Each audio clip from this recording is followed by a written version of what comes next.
Radiant team ban.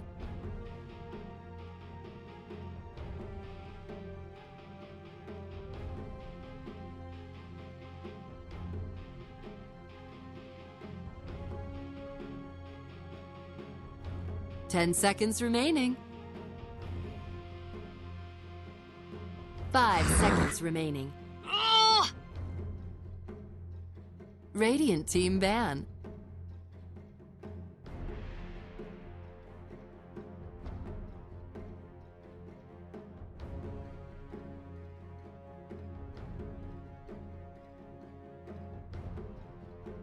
Ten seconds remaining. 5 seconds remaining. Reserve time. Ah. Dire team ban.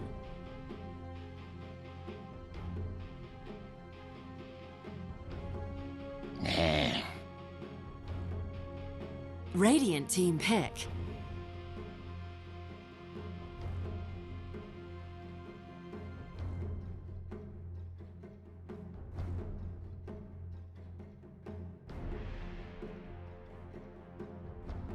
Ten seconds remaining.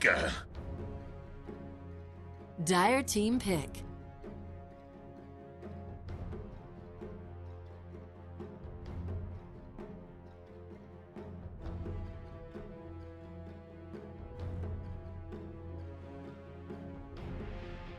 Ten seconds remaining. 5 seconds remaining. Reserve time.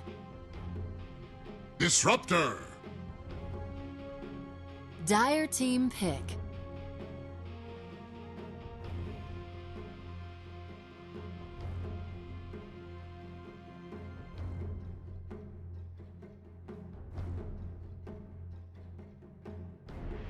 Ten seconds remaining. 5 seconds remaining. Reserve time.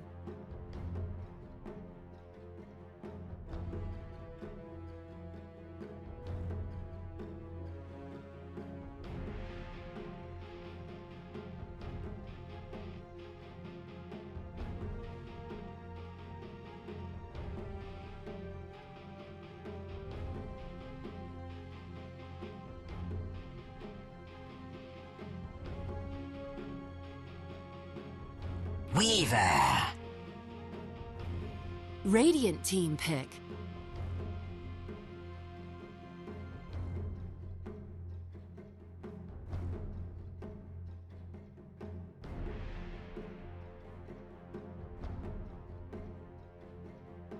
Ten seconds remaining.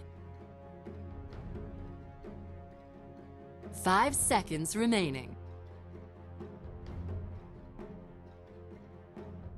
Reserve time.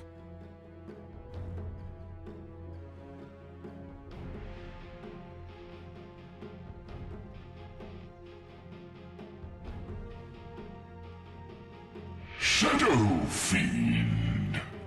Dire team ban.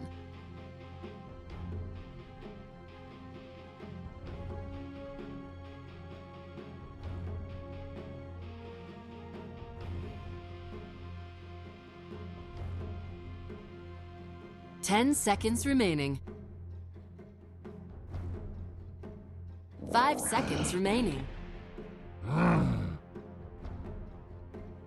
Dire team ban.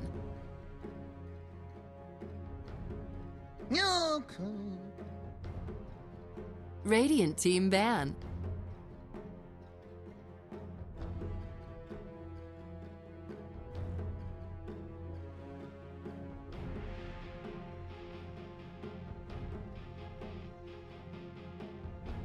Ten seconds remaining. Dire team pick.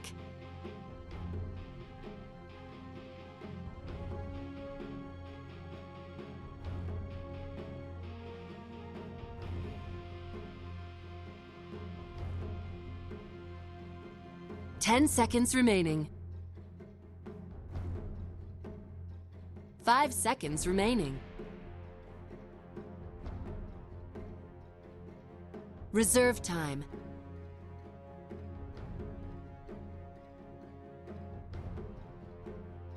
Sand King. Radiant team pick.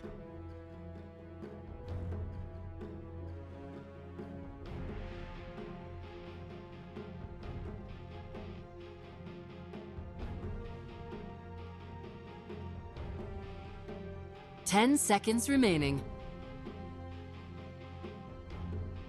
5 seconds remaining. Rubik. Dire team pick.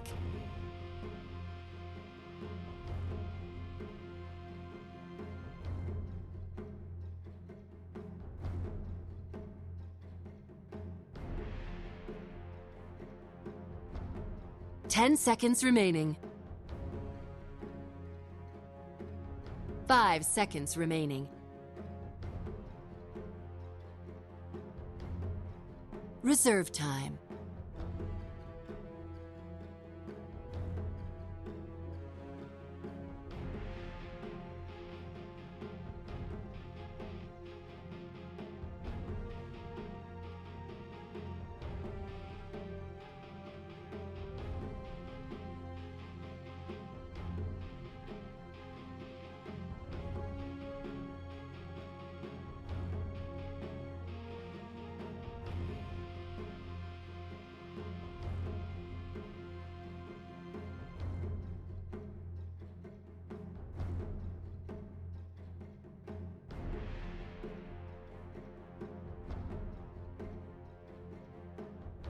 Ogre Magi!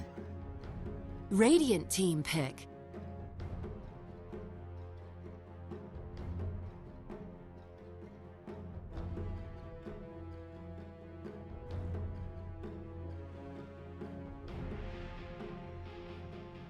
Ten seconds remaining.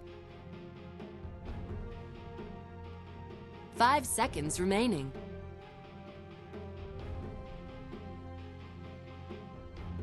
Reserve time.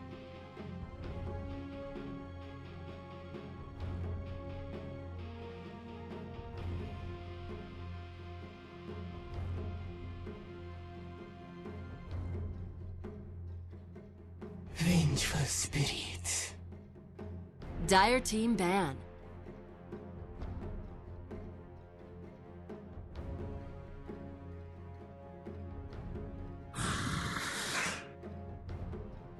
Radiant team ban.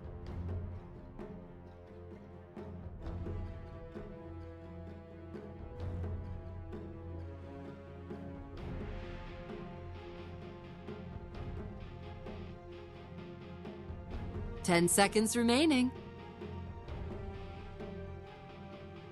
5 seconds remaining.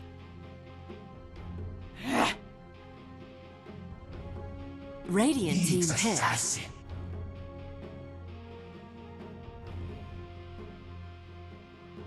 Dire team pick. Alchemist.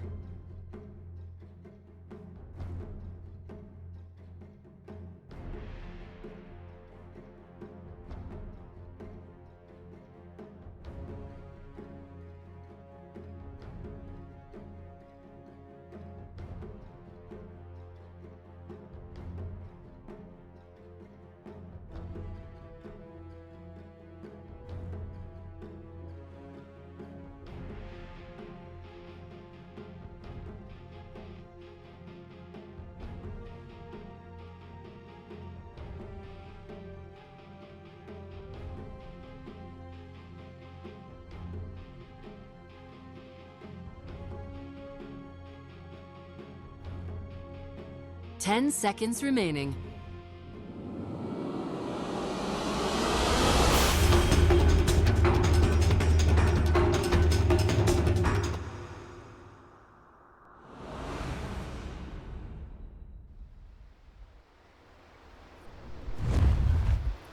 With a race spam in the early game, we'll see what he decides to do. It looks like he is going to stay flaming. I'm not sure how they're laning actually. Okay, he's going to be mid by the looks of things. So the Alchemist is going to play up against the Shadow Fiend in the mid lane, and that does mean it's going to be a little bit annoying for him, but the Yoga Magi can try and keep him safe, and he can rotate into the jungle very early and give room for someone like the Disruptor to sit in the mid lane and get his early level 6. As the Alchemist is just a greedy hero. It's just a hero that wants to get levels, it's a hero that wants to get farm, and once he has those things, then everything is going to be good to go. Acronyms upgrades, this game is amazing as well. All 4 Acronyms upgrades they have on the team is insanely good. Disruptor, probably the best one with the Static Storm upgrade. Oh, I don't even know if that's the best one. I mean, Weaver's reduced cooldown with a time lapse, plus you can use it on other heroes like the Alchemist. It's amazing as well. The extended range and Borrow Strike is great. The Ogre Magi is even great, like with having your double Fire Blast available, which does make him a pretty bursty hero, by the way. So I like it.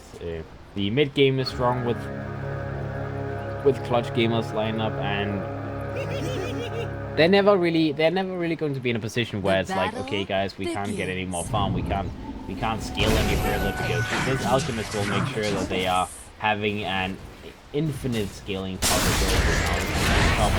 Back himself away. Not going to be happening though, as to shoot out the shots with the Tusk, and that is going to be the first blood on the Sanking. He did skill up his Borrow Strike for that as well, so a little bit unfortunate. Does mean that he doesn't have that Caustic Finale available for the laning stage, but I guess he doesn't really need any strong laning stage anyways, because he's in the safe lane, whereas this is RRQ going for a tri lane in the off lane, trying to... I'm not sure if this is like them dodging out the Weaver, or they actually want this to the way they put up the lanes. I'm not sure. I actually feel like these lanes are maybe better for the side of RRQ, because they can pressure the Sanking with a Vengeful Spirit no matter where they are. And the Nyx Assassin is going to be having a decent time against this Pure plus Disruptor. Like, it's okay, he has lots of regen. He'll pick up his Pullman Shield in a moment. He will get his level 2 very decently. And I don't think they have a way to actually, like, completely destroy this Nyx Assassin in the lane. It's a way too tanky hero to zone out that easily. Mid lane, the Alchemist versus the Shadow Fiend. Alchemist so far having decent last hits, but it's only going to continue for a limited amount of time, as of course the Shadow Fiend, you know, it's how the hero works. The more last hits you get, the more damage you do, and then the more easy the next couple of last hits becomes. That's just the kind of hero it is. The Abaddon, or what's called the Alchemist, needs to get a lot of work done in this game, as he's pretty much the bane and boon on that team, and what timing his Radiance is going to be online will enable Clutch Gamers to stop this pushing power from RRQ to be happening. Bombax does give a couple of regarded hits to the Tusk, just make sure the Sand King in the meantime trying to get some levels for himself. He is level 2 right now, and test this creep camp that got pulled. He will pull it for the next time as well. Oh, but he aggroed it a bit too early. He actually won't be able to pull it now. Or maybe. Yeah, he actually slowed it just enough so that it worked, but the Rubik goes in and he's like, nah. Not happening. Unfortunate, but you know, the Sankings will have an okay time. He takes this level. Borrow Strike onto the Vengeful Spirit will be Magic Missile up. Looks like he's going to take a lot of damage. In the meantime, Lift comes out as well. They try to burn him down, but the Yoga Magi is being so goddamn annoying. It's bashing out in the face. And looks like Bombax might be the next one to fall. They have another Magic Missile available in 1 second. Looks like he is indeed going to... Oh, as I say that though, the Sanking barely gets in time to get that Borrow Strike off. Kills the Vengeful Spirit. The Yoga Magi will survive as well for the time being. 5 seconds to go for the next shots. The Sanking needs to get himself out of there. He goes for a little hit onto that Tusk, and that is going to be the end of it. They might go for the Sanking next, as he does not have enough mana for Borrow Strike. The Vengeful Spirit comes back and Lift comes out, and that is going to be a dead Sanking, as it will be a 1-for-1 trade-off in the top lane. But the Sanking managing to shut down the Vengeful Spirit first is going to be well worth it. He could have avoided dying there, but I mean, in the end, it's still good enough. The Yoga Magi survived, and that was like right on point. That the Vengeful Spirit was maybe like half a second for his Magic Missile was on off cooldown, where he would have killed the Yoga Magi, and then the Sanking just goes in and ruins his life. Bottom lane, in the meantime, the Nyx Assassin almost level 4, so he's having last hit wise, he's also sitting on 16 last hits, so there's not really much stopping this guy from having a decent laning experience. He's doing everything he can in his power. The Sanking is sitting on 10 last hits himself, so he's a little bit behind. And as for the mid lane, very even, 18 for 19, so only a small lead for the Alchemist. And the safe laners is also pretty much neck and neck, 17 for 19. there's not much separating the two teams at the moment. It is RRQ that has a small net worth lead right now, 500 gold in their favor, but that can change at any point. So only going to be for the start.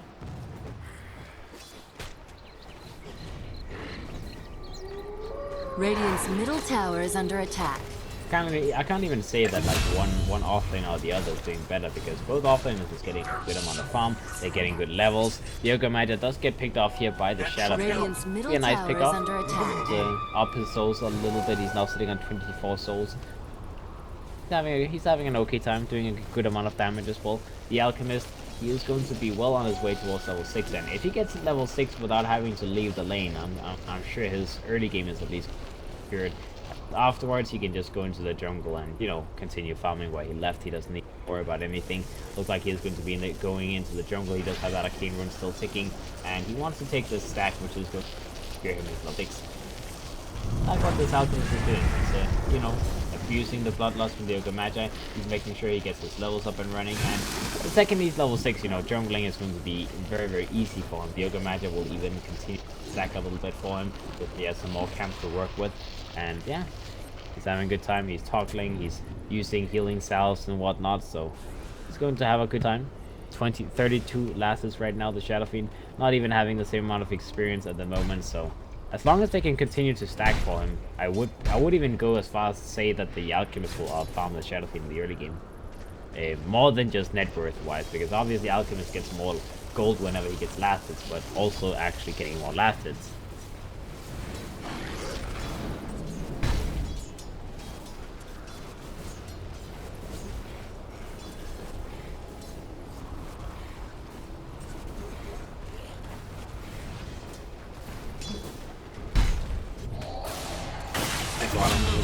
Assassin might be in trouble, but he does turn around. He gets a nice back air stun off. He goes invisible now as he just takes level 6, and he goes invis. He walks away. He will be able to survive. He picks up a cane boost. He might be able to turn around and go on this Weaver if he feels like it, as he would have to hit him, then he would have to use his mana boots to get that impale off. So that would be a lot of damage being done. He tries to, he gets hit out, he gets back to himself up. He does have that heal available, but it's not enough damage. He just does a little bit of damage just to annoy the Weaver a little bit. He does secure his levels here as well, and that is going to be 7 all of these creeps. So all in all, that's a very nice turnaround. He survives, he gets a kill on the disruptor, he gets his arcane boots up and running, and he's going to be very happy with how that went. In the meantime, top end, they also brought down Sanking with the Tusk finishing him off. So another kill going to the side of RRQ. They're now 5 for 1 as Clutch Gamers. They're dropping a little bit behind here in the early game. Bocarino on that next assassin, having fun, you know, being a nuisance. Dyer's 7 down the top bottom tower is and under 36 lasses on this guy, as well as overall net worth lead. We can see the Alchemist is number 1, but that's kind of what the hero does, and then he's followed with 3 heroes. So they are definitely setting themselves up for a very, very good early and mid game to keep up this pressure. And the Weaver plus the Sanking, both of these heroes, they're kind of dropping behind. I mean, the Weaver doing his very best at keeping up with Vengeful Spirit, but the Sanking, for one, he is way, way, way underfarmed compared to what the next assassin is, man. Gets sitting on 1,000 less gold, not even level 6, whereas the next assassin, he's on his way to level 8. That is a pretty big difference. The next assassin is now making rotation to the top lane with his Vendetta, as he wants to abuse that early lead that he has and get some more kills. And the best hero he can kill would be, well, the Alchemist is probably the best hero, but it's unlikely you can kill him without like a 3-man smoke gang. Killing the next best hero would be the Sanking, stopping his blink timing and his levels going any further. Assassin is sitting here though, maybe wasting a little bit too much time. Not wanting to move away from this area. Now let's see if the assassin goes in. Ooh, tries to go for a very nice reaction from the Sanking, getting that sandstorm off, and now he gets stuck, he gets stunned, he gets control. He might be a little bit in trouble as the next assassin trying to run him down. Doesn't have his tail available just yet. In the meantime, the Weaver makes rotation to the top lane, goes in, shoots out his gun, gets a kill on the next assassin. Maybe they get him as well. Gets struck down first. The next assassin turns around, gets a kill in Sanking, but it looks like the next assassin will die either way. He gets a spike pressure done off. They're still going to be chasing him. They don't want to give up this kill, and I'm pretty sure they will be able to get it. Weaver goes in, gets a double hit off. Not enough to kill the Nix, he still survives. The Weaver might be able to trouble, goes to the timeline, will be lost at the moment. Kinetic still controls Vengeful Spirit. He is going to be put in place. They do have the glimpse available as well. They don't want to go for it just yet. They might be forced to do that. They glimpse him back on that Vengeful Spirit. They finally bring him down, but the Nix assassin goes in, 2-man impale. They kill the Ogre, they kill the Weaver, they kill the Disruptor. They lose no one on RRQ side. What the actual hell? Like, not using the glimpse straight away, thinking they would do enough damage, just always thinking it would be enough. I don't know, man. Clutch gamers. They made so many small misplays there, and RQ, they played that so goddamn well. As I mean, Clutch gamers, he was like, yeah, sure, we have enough damage for the Vengeful, but then a simple like 2-stick or something like that was enough to keep the Vengeful Spirit alive, and then he had to use the glimpse delayed rather than just instantly using it. And now they might lose the Sanking again as another magic missile comes out, and that is going to be Kel'Thuzad's next kill on the Sanking. He is sitting on a, let's see, 2-1 and 5 score right now. He's level 7. And net worth wise, they're suddenly banking up a lot of gold inside of RRQ as they're 10 for 2. It's a lot. That's a lot. Mid lane in the meantime, the Shadow Fiend a little bit in trouble, but they TP in on the Nyx Assassin. Another good rotation being made from him. The Alchemist in the meantime is going in, maybe trying to get a kill on that Shadow Fiend. They do have a glimpse available in 30 seconds, but obviously not really good enough at the moment. Dire's top Again, tower has another fallen. kill on the side of Clutch Gamers, and the Shadow Fiend will survive. Got it. The Rubik is already sitting in position to try and do something on that Radiant's Weaver, just trying to lose a middle little bit tower of is experience so under he can get his level 6 up and running. The Nyx Assassin in the meantime is using his Vendetta. He's on the move. He wants to go down and do some more work, as it is going to be the Weaver who is in position here. He does have a Sentry Ward available on the Weaver, so he knows if the Nyx Assassin is in the area on the lane.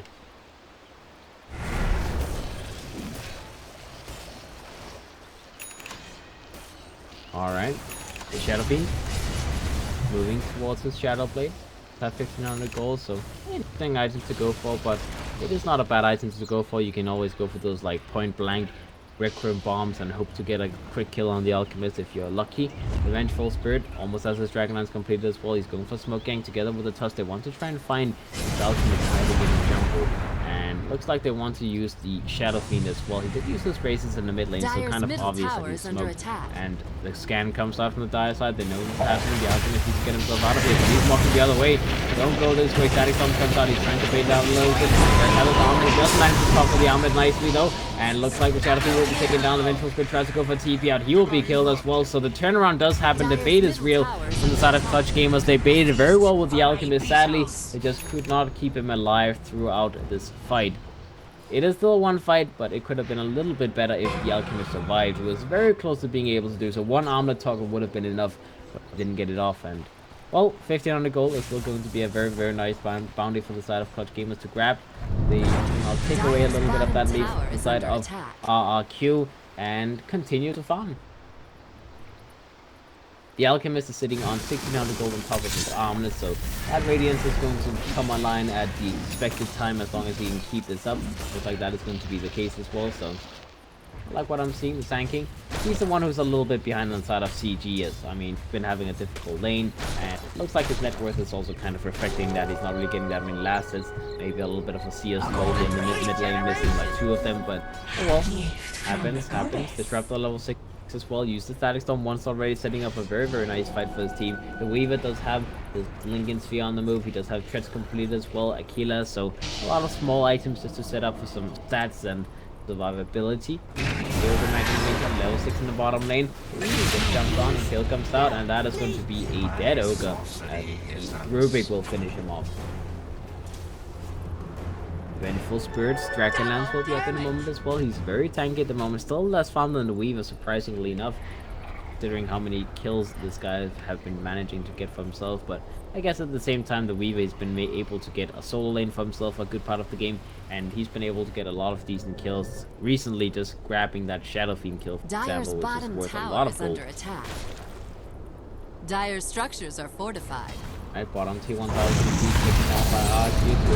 Tries to get some mission down, but the Weaver's going to be Barfrag comes up. Stolen Barfrag, they impale the Weaver as well. They have a bit of magic missile, they get it off. If he doesn't just die in time, they kill him to finally get him down. That was forced, done one by one. as they brought down the Weaver, not allowing him to use the time. In the meantime, the Echo Saber comes out. Eventually just tries to go for a swap to stop that Echo Saber for Epicenter from being used on that Zanking, but it's not going to be good enough with the new one Mix Assassin. Tries to go for the spike there, but he does get played around with a little bit by bomb back as he tried to use the animation, cancel it, and then used it again. Finally dies off without the spike carapace doing anything from the Nyx Assassin. In the meantime, the Nyx Assassin is going to be worked at. Does have a few more seconds to go. Impale comes out, 2 more to go. Gets hit. They might be able to bring down the Disrupt. It looks like that's going to be the case. Barspec comes out, the Zanking still tries to fight up against the Nyx Assassin. He wants that kill on the Nyx, and the Shadow Fiend comes into the side. Sandstorm comes out, Double Raise comes out. The Shadow Fiend will be able to get the kill on the Zanking as well. And again, the Nyx Assassin doing so much. Double impales, finding the solo pickoffs every single time, and he survives again. This guy is playing the Nyx Assassin so beautifully. 2-0-6, still not having a death to his name. He's getting lots of assists for the team. He's setting up a ton of kills as well. And now he has his Midas completed, so his farm is going to skyrocket very, very quickly. See what else happened. Looks like the Shadow Fiend found a little solo Raccoon Bomb on that Weaver. That's going to be a nice follow kill as he already died once in the bottom lane. 2 bomb backs, he gets swapped in the bottom. They go on him, they hit the snowball as well. Cage Ball comes out from the Rubik. He lifts up the Disruptor, trying to keep him in control, but that is going to be all they can get. Yoga gets taken down, and the tower follows up with him. But I want to try and keep on pushing and taking Cage Tower as well, as they will keep that inside of CG, but I guess they will have to give up for now. Zanking. Continue jungling, just stack up this little camp, maybe stack it for the Alchemist or himself or something like that. The Alchemist in the meantime is sitting on 4.5k gold, so his Radiance will be online at roughly like 16-17 minutes. That is what they need, but the Nyx Assassin in the meantime, he's scouting out the area. He is setting up a potential gank on this Alchemist as they want to stop him from farming. They want to shut down this guy. They have shut down everyone else so far. They're 19 for 7. The only one they still have yet to go on is the Alchemist in the jungle. He now tried to go for TP out. He will be a little bit in trouble. He's getting blocked by this Nyx Assassin. Very, very annoying. Tries to go some thoughts. The armor gets popped. Looks like they will be able to go on. And oh, they didn't actually pick up that Nyx Assassin though. Get that snowball in the meantime. On the sidelines, gets jumped down with the epicenter as well as the static zone from the Zanking. They bring down the Vengeful Spirit. They're now looking to go for that Tusk as well. The Tusk should be taken down easily, and indeed he will be dropped down. So he's back on the Nyx Assassin. This is going to be a big kill if they can get it. He's still not died this game. Keep that in mind. Barker comes up to the Rubik, trying to control them. 2 man comes to the Alchemist. He goes in. Grace comes out from the Shadow Fiend, brings down the Disruptor, but they get the kill on the Rubik. They don't get the kill on the Nyx Assassin though. They bring, oh, he's in vision. They see him, but it's not good enough. Putting down a Sentry Ward, didn't have any dust available, and he barely got out of that range. So again, the Nyx Assassin survives with about 100 HP or so. So, oh well. I'll take your tribute. Still a very good fight for the side of CG. It feels like whenever they're fighting around the Alchemist, it works very well for them. They expect it to be happening, and they just fight around it. They just you know, counter initiate. They make sure the Alchemist doesn't get picked off. And now he has his Radiance completed, so he's going to be in a good position to continue farming and pick up the next big set of items as the Weaver. You know, he might be a little bit behind, but he still has some way to go. He can farm up these ancient stacks, and all in all, he's still keeping up with the Vengeful Spirit. As long as he's not behind the Vengeful Spirit, it doesn't matter too much. And what I was missing a second ago was actually the Shadow Fiend moving in and getting a Raccoon Bomb on the Alchemist. That is a good pick off, and I believe that's the second time he gets a core hero kill with that Shadow Blade, so need to be careful on the side of CG. Item wise, it's the Arcane Boots on. Disruptor the Zanking is very close to finishing this one. Will be up in 5 gold, so that is going to be completed. Weaver 2,000 gold for his Lincoln Spear. No balls coming out now. Weaver with the jump on. They get a jump on the Disruptor. Stack comes up, keeping the Vengeful as well. The Tusk can control the Weaver in the meantime. They're trying to fight up against him. Shadow Fiend moves in. Frost Breath is available. So the static zone comes out on the Zanking, and Zanking will be taken down, as that is 2 more dead on the side of CG. Very, very nice move from Yapiu there. On the Rubik, they swap the Masha, and he will be the next one to fall. Waller's punch to the face, as the Tusk will bring him to his knees. Alright, the Tusk almost has his mechanism completed as well. The Rubik should be well on his way towards his flank. Needs about 1500 more gold.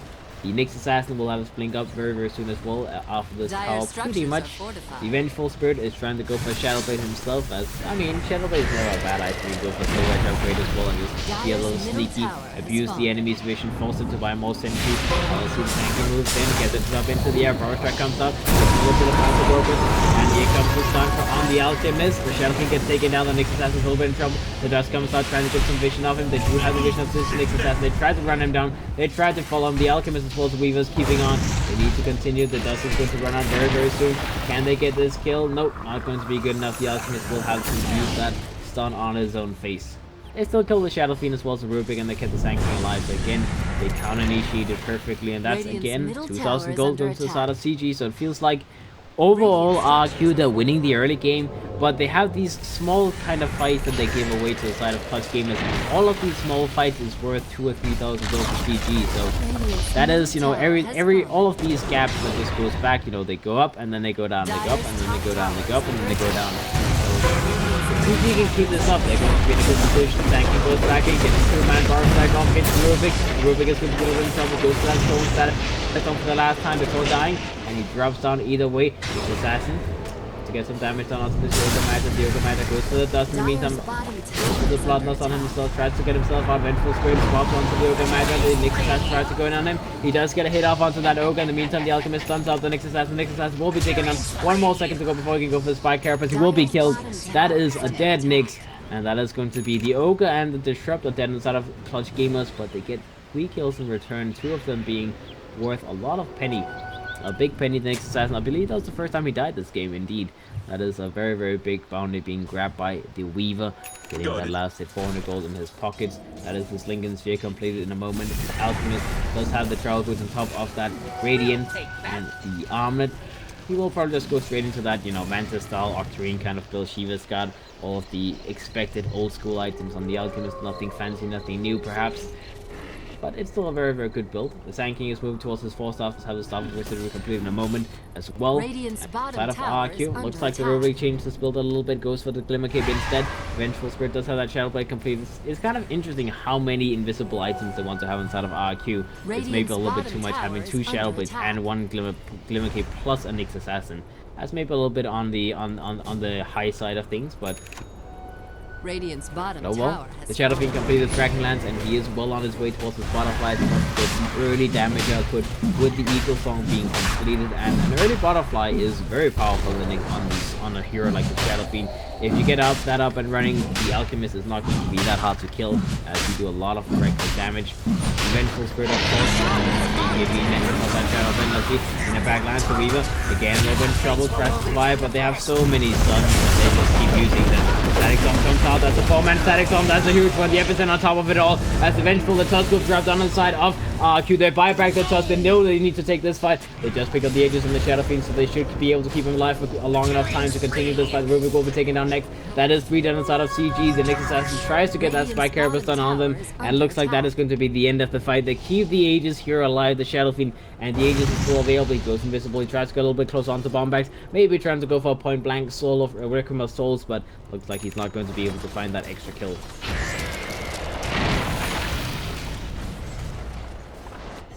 Alright, that was a very good fight for the side of Clutch Gamers though. As they go in, they get a 4-man Static Storm with an Epicenter on top of it all. They get 3 kills, and sure, they lost Roshan, but they got a very good fight afterwards. The Alchemist is still going to be roughly 4,000 gold ahead of the Shadow Fiend. His Mantis Style will be completed in a moment, as he only needs about 400 more gold. The Sand King's 4 staff is going to be available if you want to buy it now as well, so a lot of big items being picked up. The Weaver's working towards a Maelstrom, so some more damage for him.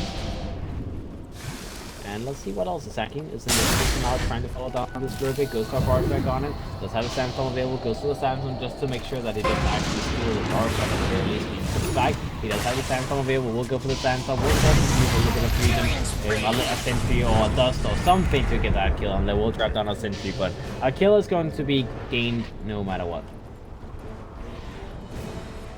I'll take your tribute. The Sand King could decide to go for an eel set before he goes for the 4-star just for a more defensive item, but Dyer's you know, top one or the tower is other under is going attack. to be purchased for sure, and he will probably go for both of them. Having Blink Force Eel is always lovely on the Sand King. He could also go for Shadow Blade this game. Dyer's I have top seen that being tower built has sometimes fallen. on Sand King. I don't know so much about it Radiant's middle myself. Like tower is I don't under feel like attack.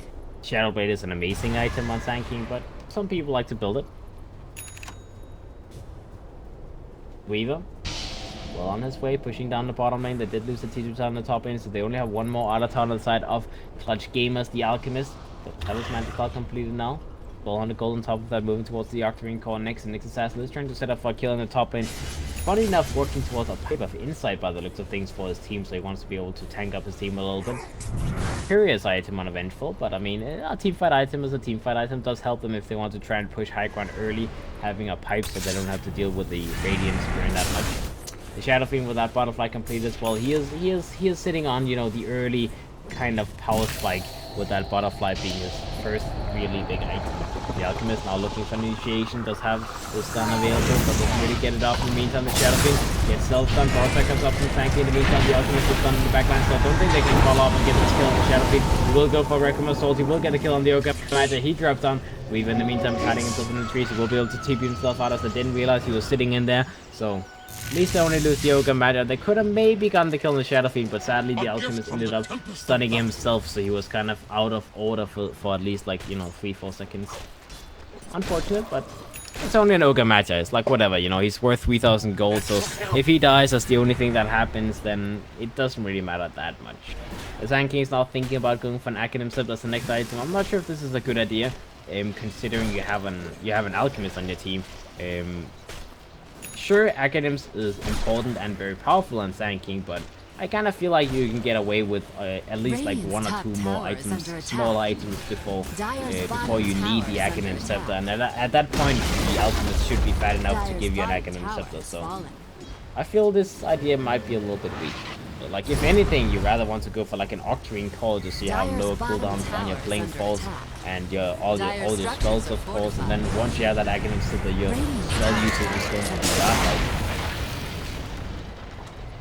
We'll see if he decides to change it up or if he just goes through with it.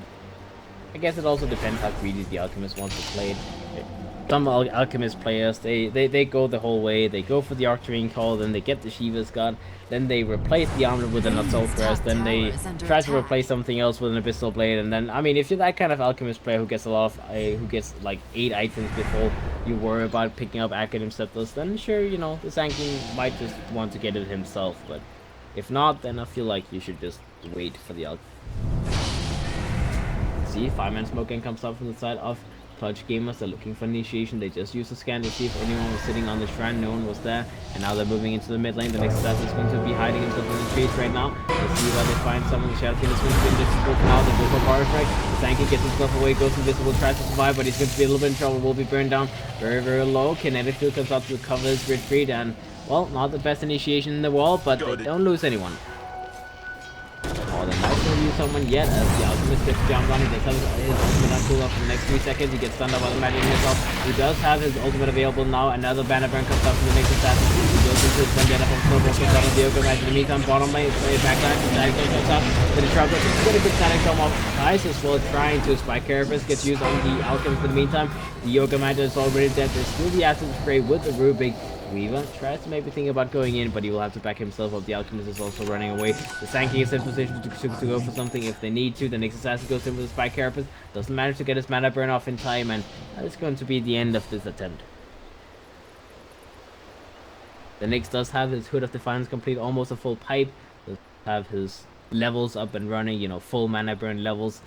Level 17, and well, doing a lot of damage at the very least. The Spike Carapace stun is actually super annoying against the Alchemist.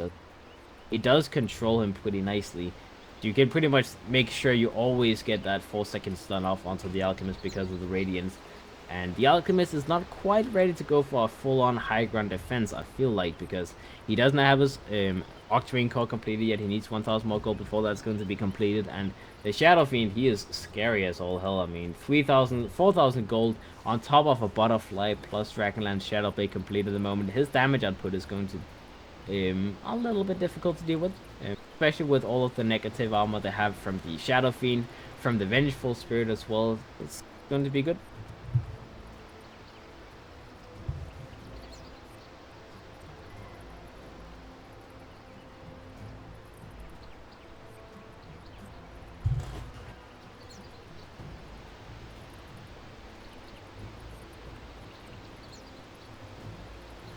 Alright, that's going to be a BKB completed by the Vengeful Spirit in a moment as well. The Rubik does have his Glimmer Cape completed now, so he's going to be able to keep himself or someone else alive quite easily. The Tusk does have that mechanism as well, so they are ready for this 5-man choo-choo train. The Alchemist is trying to move into a position to try and kill this backline creep wave. He does have an Invis rune an illusion rune available as well, so that is going to help him get that last little bit of farm as his Mat is also on cooldown for the next 8 seconds, but I'm not sure if his creeps is going to be fast enough to actually, like, if he picks up the illusion rune, he sends up one of the illusions up like this throughout the trees. They will be a little bit late, but I guess he can try and kill them. Looks like that is going to be the plan. Armel picks up the pick it up properly. He will send them into the mid lane. The creeps is rocking in, and looks like that is going to be the end of it as they try to just focus on these things to find one of the illusion runes. One of the illusions, but doesn't act. In the meantime, the other one is riding down the mid lane. Will pull the creep wave in the mid lane and just go towards top with it. He's just making sure he pulls it all the way, and yeah, I think we'll be good to go. The Alchemist will just continue farming, finish up that Octarine Troll while he was at it. He's farming the top area in the meantime, and you can see that gold ticking up slowly and surely as the creeps is dying.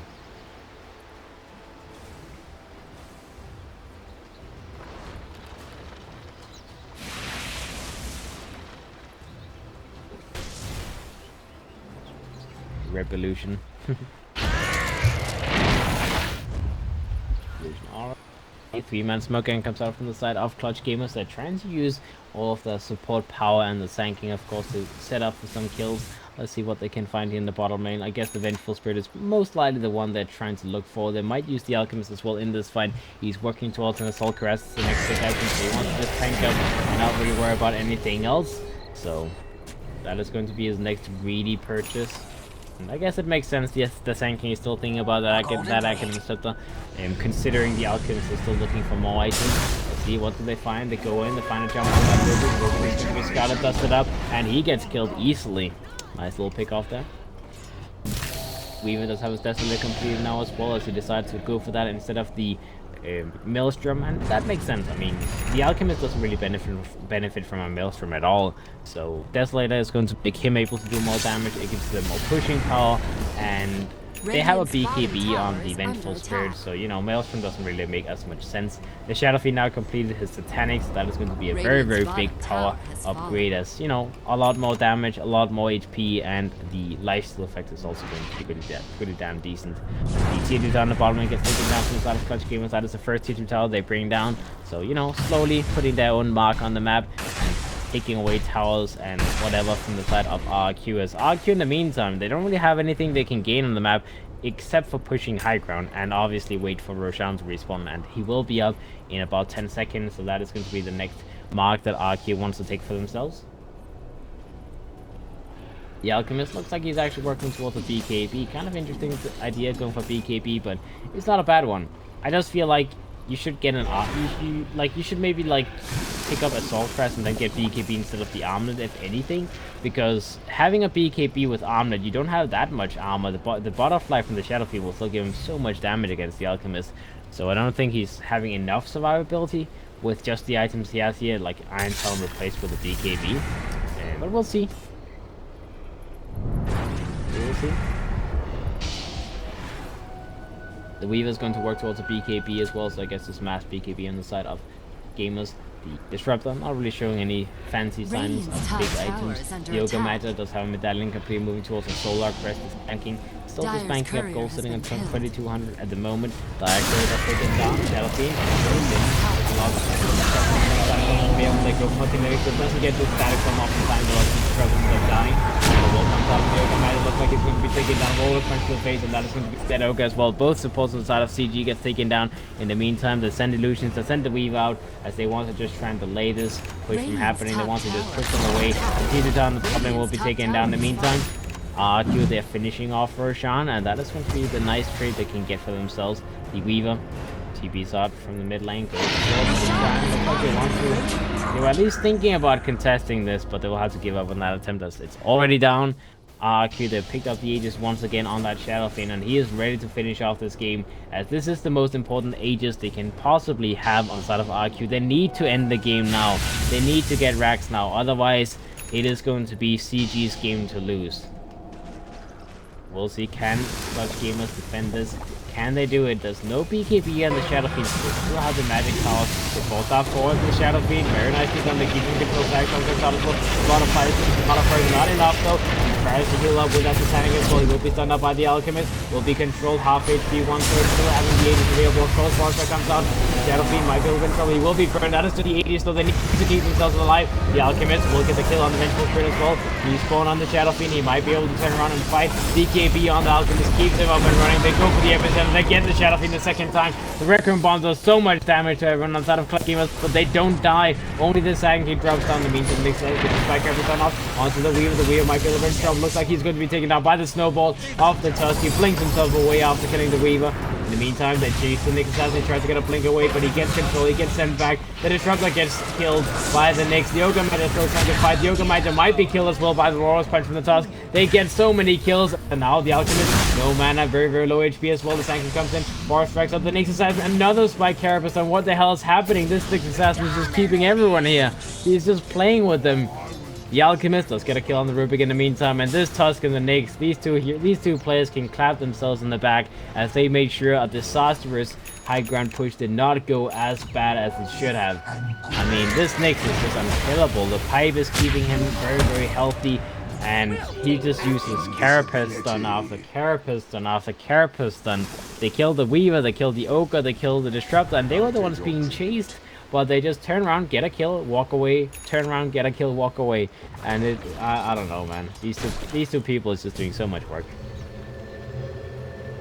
Katuska is going to be level 20 in a moment, so be a little bit more scary. Obviously, snowball damage is decent now, as it does 200. Well, I guess it does not. Base damage is 200, so it does 350 damage each snowball hit, which is quite a lot of. It's quite a decent nuke. I mean, pretty good. Guardian Greaves completed. The Nyx Assassin hasn't reset the completed now as well. Not really showing any signs of picking up an Acronym setup, but I guess there's not really any reason to eat anyways. The Sank in the bottom lane does get jumped on, drops down, pretty much no mana as well, and he will go first round. He will pick up that little point booster. In the meantime, as he's working on that Acronym scepter, yet the Alchemist is going to pick up the first Acronym scepter though. So this is like, you know, this is maybe the time where you're like, Sanking, stop building that goddamn Acronym scepter. You're going to get one from me. As the Alchemist is finally ready to stop building items for himself. But I do still feel like you should build at least the Assault Cuirass for yourself before you start building Axe. But that is going to be the first Acronyms completed, and someone will get a little bit of an upgrade on the side of Clutch Gamers. I wonder who it's going to be. I guess, all things considered, it will be one of two heroes. If it's not the Sanking, it will be the Disruptor most likely, or the Weaver. Looks like it's going to be the Weaver, so the Weaver. The good thing about the Weaver is obviously you can use the time-lapse on the Alchemist, which is going to be important in the fights, and also just to give him a little bit more survivability, some more stats, and you know, it helps him out. The Trouble coming, gets taken down by the Shadow. In the meantime, the Nyx Assassin might be a little in trouble. He does survive. The self-stun comes out from the Alchemist, so they're trying to run down. This Nyx Assassin tries to get a jump on the Alchemist. Not going to be good enough though, as the Nyx Assassin will be taking down the Alchemist. Still dropping down very, very low, but he gets time-lapsed by the Weaver, so that Acronym is already paying off. BKB gets popped. He goes in, tries to focus on the Shadow Fiend. He does have that son of a, the Shadow Fiend will be taken down next as he burns the Radiant, burn the Tusk. Will be followed, gets the shots out, not going to be good enough to survive, and he is going to be the next one. Gets the snowball, hit off, the Alchemist goes for his thing, blink away on the Tusk. Limma Cave as well, he might be able to survive this. He's going to be burned down, but it's not going to be enough to actually kill him. So he will survive, he will get out, but they lost 3 heroes on the side of RRQ, and that was off the back of that Acronyms that he just picked up on the Alchemist and instantly gave it away to the Weaver, as if not for that time, I'm pretty sure they would have been able to burst him low enough to actually get that kill on the Alchemist. The Shadow Fiend might have still died, but they would have gotten the Alchemist's kill at the very least. But that didn't happen, so good fight for the side of Clutch Gamers. The net worth lead that RRQ had us moments ago, they had a 6,000 net worth lead at their prime time in this game, but now it's down to 0 as It is clutch gaming starting to ramp up their own gold lead. The tank gets hit by a little power strike from the Rubik. He does have enough gold to pick up his Academic if he wants to, but I mean, I guess the only reason you would bank your gold is pretty much because the Alchemist is in the position of buying Academic for the whole team, so why would you pick one up on the tanking? Like I said, the Octarine Core would be more logical, if anything. But we'll see what he decides to go for. The Alchemist if they buy mana burn, he's now on 0 mana, needs to be a little bit careful. He might have to pop his BKB here just because that mana burn is annoying as all hell. He cannot use his ultimate right now. He will pop his ultimate just to survive, and I guess that's going to be the end of it. He will back himself up slowly. The acid spray actually stunning him up as the next assassin. I mean, he's clicking that button with a spike carapace as crazy as you could possibly do it. And once he gets level 25, it's going to be even worse. I mean, 200% spike carapace damage. That's going to be crazy. And okay, the Sankey finally decides that, okay guys, maybe building an Academic when I have an Alchemist on my team is not a good idea, so he will go for Shiva's God instead, and that point booster can at some point be replaced, will be, what's it called, turned into an Octarine Core. So he'll pick up one more use item before he goes to the Octarine Core, but it is going to be a decent Octarine Core game anyways. I mean, you know, Shiva's God, 4-star playing all of your spells being lower cooldown, that's a decent idea. You might go for Lincoln Sphere first, just because otherwise the next assassin's mana burn is going to be painful, but that's like a greedy item. See the Disruptor? Moving towards the Ghost Scepter as well. The Alchemist does almost have enough to pick up the Assault Class, so he is indeed deciding that he needs a little bit more tankiness before he's ready for the next set of fights, and it is going to be the replacement for the Armlet. Makes sense as well, makes sense for sure.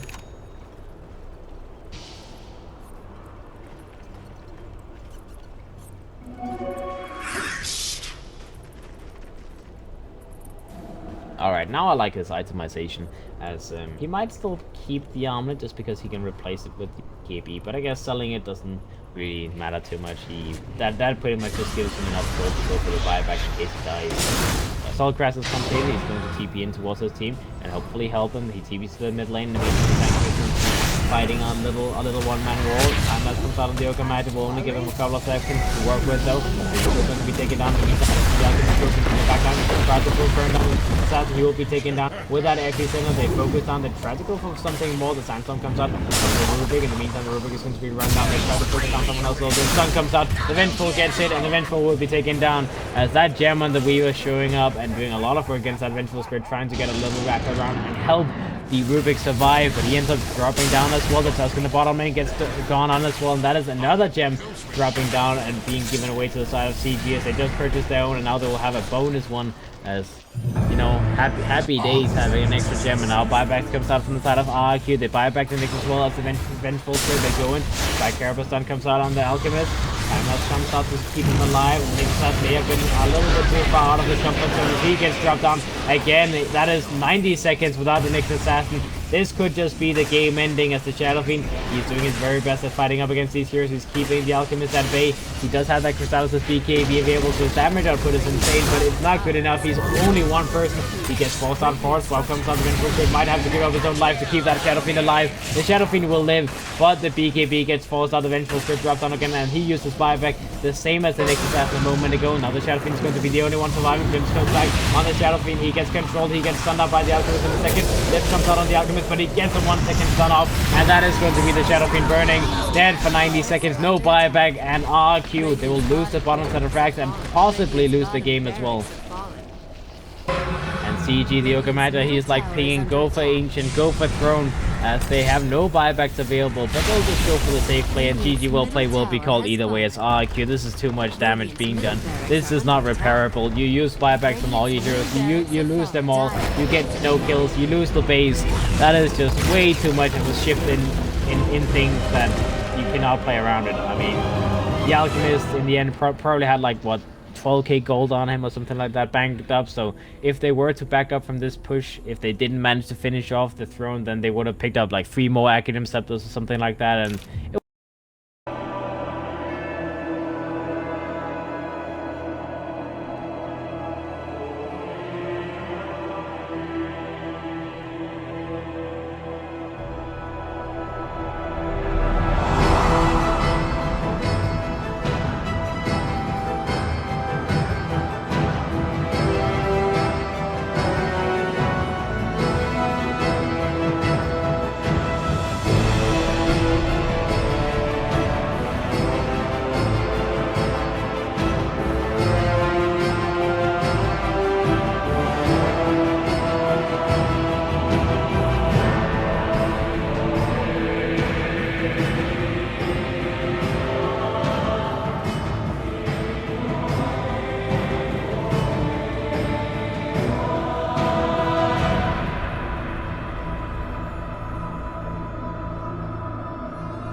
Radiant team ban.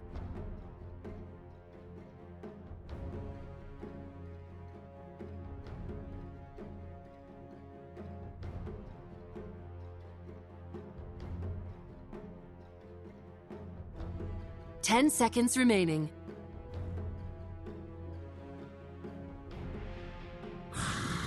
Ah, come on.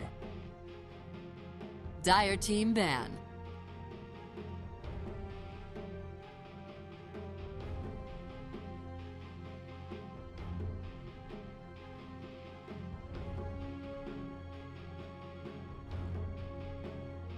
Ten seconds remaining. 5 seconds remaining. Reserve time.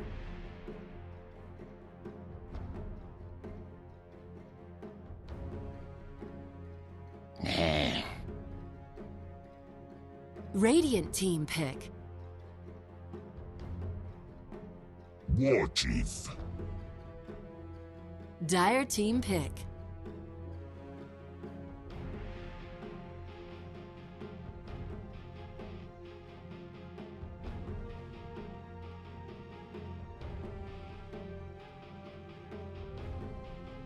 Ten seconds remaining. 5 seconds remaining. Earth Spirit. Dire team pick.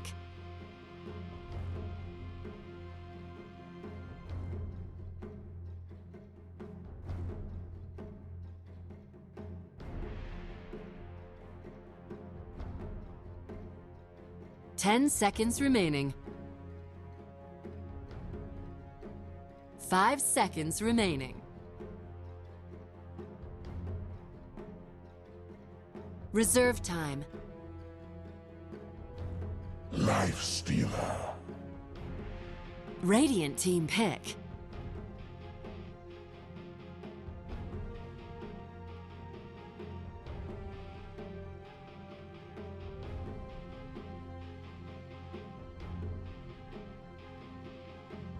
Ten seconds remaining.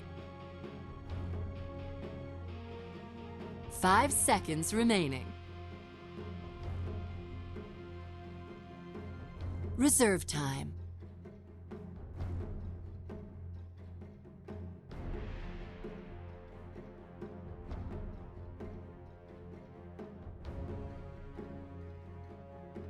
Warlock. Dire team ban.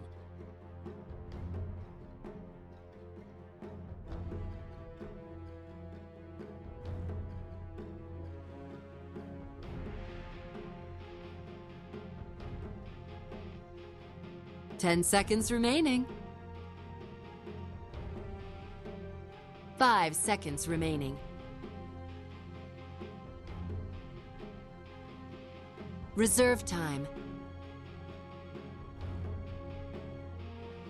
Radiant team ban.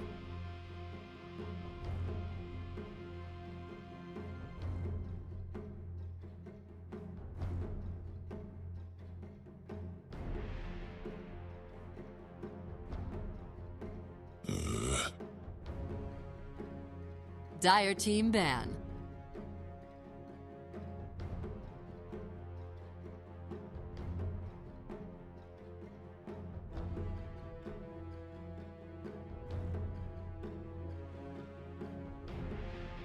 Ten seconds remaining. 5 seconds remaining.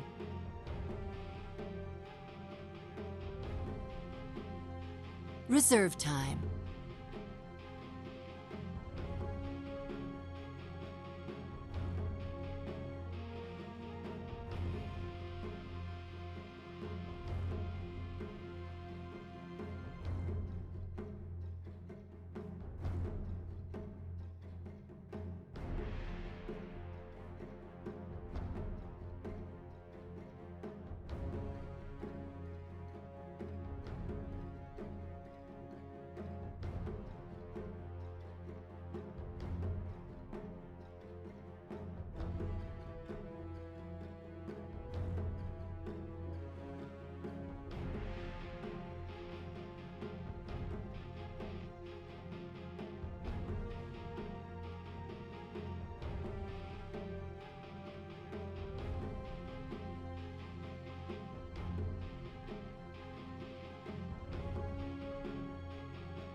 Radiant team ban.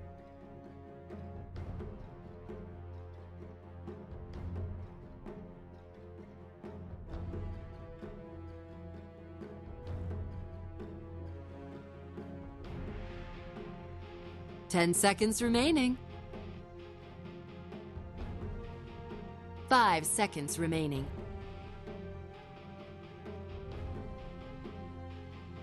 Reserve time.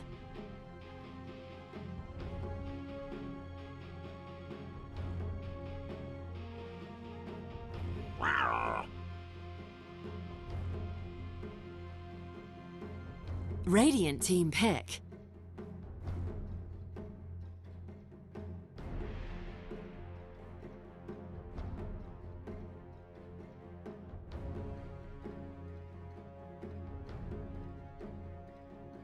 Ten seconds remaining.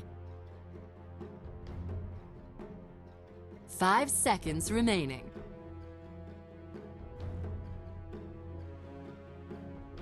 Reserve time.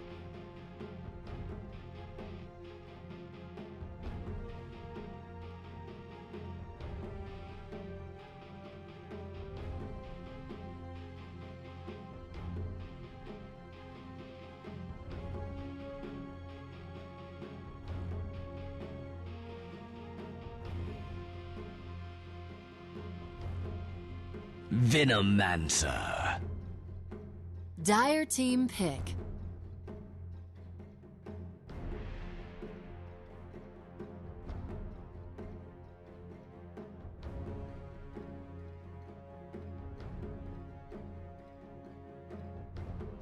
Ten seconds remaining. 5 seconds remaining. Reserve time.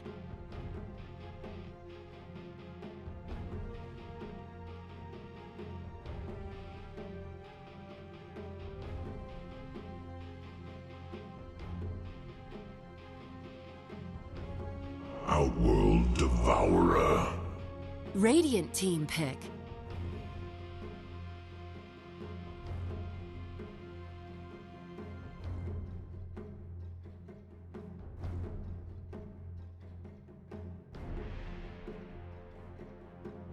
Ten seconds remaining. 5 seconds remaining. Reserve time.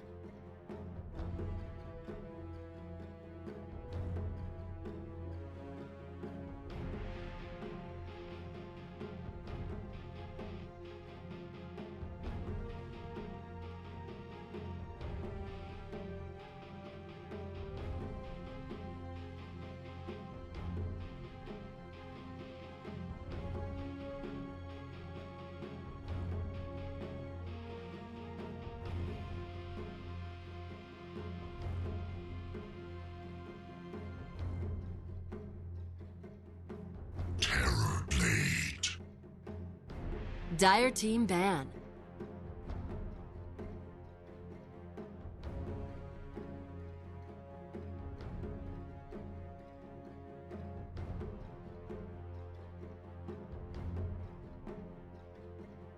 Ten seconds remaining. 5 seconds remaining.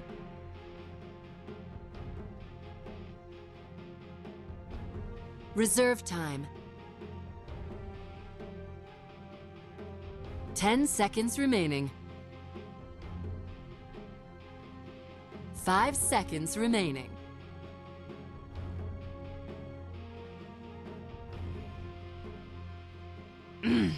Radiant team ban.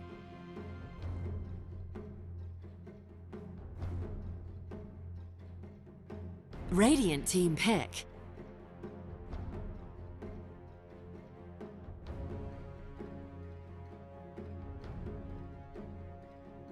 Ten seconds remaining.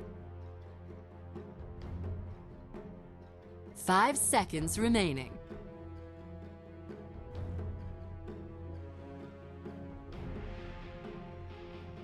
Dire team pick.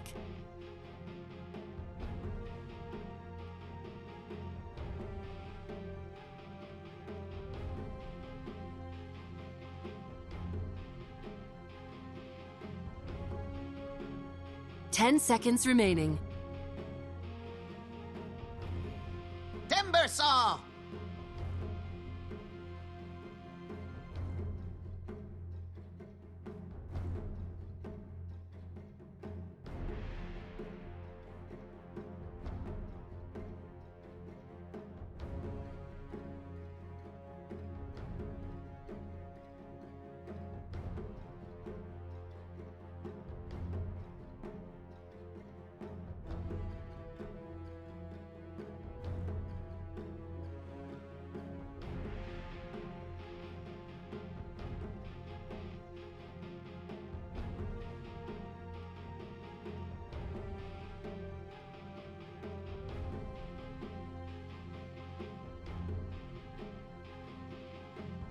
Ten seconds remaining. 5 seconds remaining.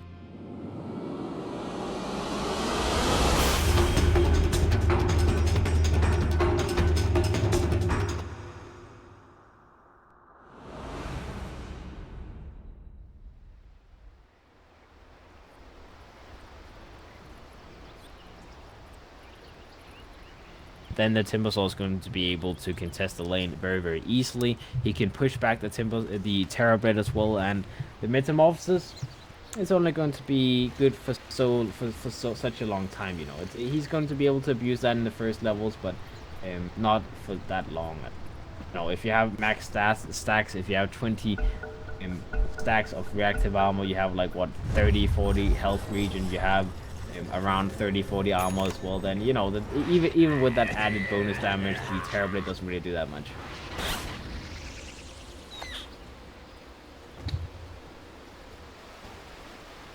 Tusk moves up to the top and tries to get a little observer ward put down in place. The Centaur will be up here as well. I have a Tango, so he's preparing himself for a very, very troublesome lane to stay in, and it is indeed a troublesome lane against the lifesteal, so you have a lot of region to actually be able to stay in it. Venomancer obviously in the mid lane. I'm not sure how amazing this is going to be. I mean, it is a meta thing. I believe it's like maybe next time, who is I think it's maybe on LGD or something like that, who's just destroying people with Venomancer, being an asshole with it. And we've seen Venomancer do some fancy thing, and the reason why people just love watching Venomancer and why people love picking it up at the moment is the pure amount of damage you can do, because the lane is very easy to win. It's very difficult to lane against Plague Wards once you have like 2-3 points in it. Venomancer are also one of the first tier heroes, even if you go for like a heavy venom and venomous scales skill point. And Diakin himself, though, like you can see it from every single fight recap where the Venomancer is part of it. You always see the Venomancer do like 80% of the damage, and that's why people love picking it, because it just damages so goddamn much. And you can't deal with it. Like, there's no way to counter it. The only way you can counter it is by picking up a pipe, and they already picked up the Rubik, which is like a passive counter, because you have the null field, which does give you 22% magic resistance when it's maxed out to everyone on your team in a team fight, but that is usually not enough. Like, having a pipe on top of that is the very least thing you can do against a Venomancer. If you don't build pipe on anyone, then you are in for a rough ride against a Venomancer.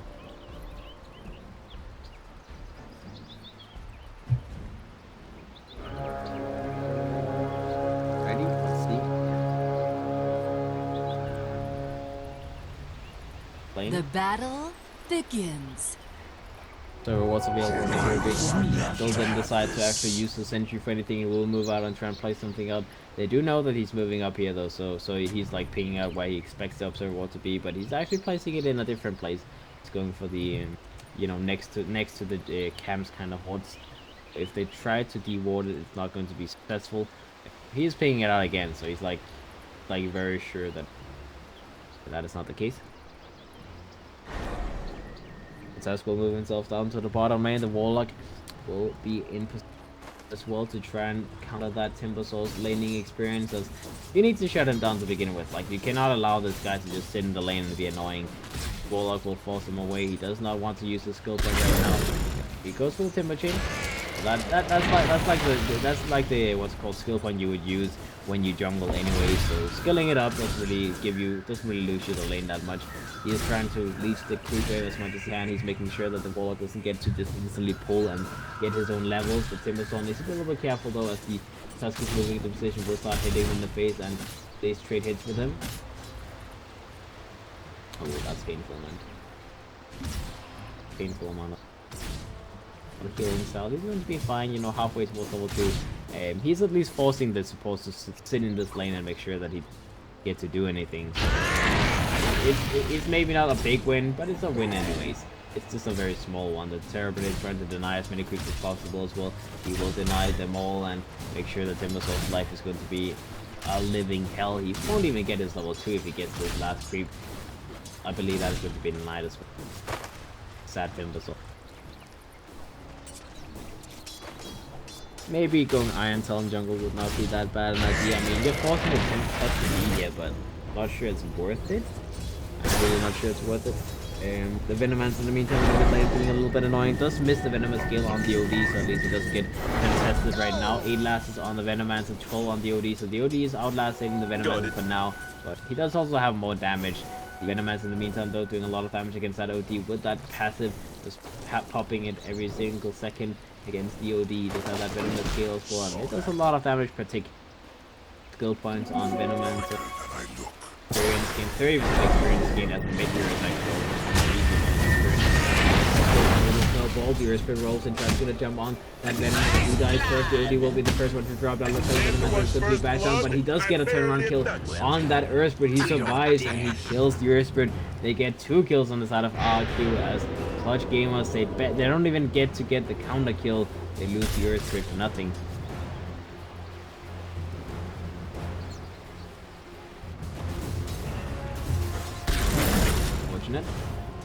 So in the meantime, the bottom lane is being pressured by the Timbersaw, but I mean, he's starting to get levels as the Terrorblade is just pushing down the creep wave while they're pulling the back line. So that does give him a couple of levels. He's now level 3. He will be able to use that Shrine Heal, and once the Metamorphosis, he will actually be able to start contesting the lane. He's not going to have a difficult time that much longer. Top lane, the Centaur's level 3 himself with his he's sitting on 6 lasts. He wants to hold this wave, but it will be stopped as much possible. Yeah. Rubik will just tank that and pull them the right way as case, but the catapult is still walking around, so at least the catapult will be denied. Decent amount of gold. Denied.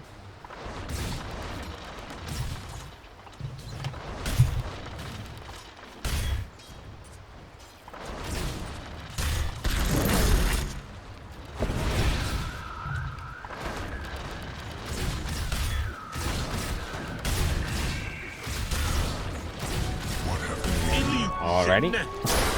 Well, let's see the mid lane as well. OD still pretty much doubling the last hits of the Venomance at the moment. But in the meantime, the OD is going to be done about that snowball available. The Astral comes out defensively from the OD. Looks like he is going to be taken down either way though, so to have that snowball available, and there's no way he's going to get out of this one. As he will be killed, Koala secures another kill for the team. Meanwhile, Earthspin in the top lane gets a kill on that Centaur as the Earthspin barely survives, but they do get that kill on the Centaur. They TP in the Earthspin onto that Shrine that starts trying to get a little pop on him while he TP'd in, but then actually happens. The Earthspin will be fine.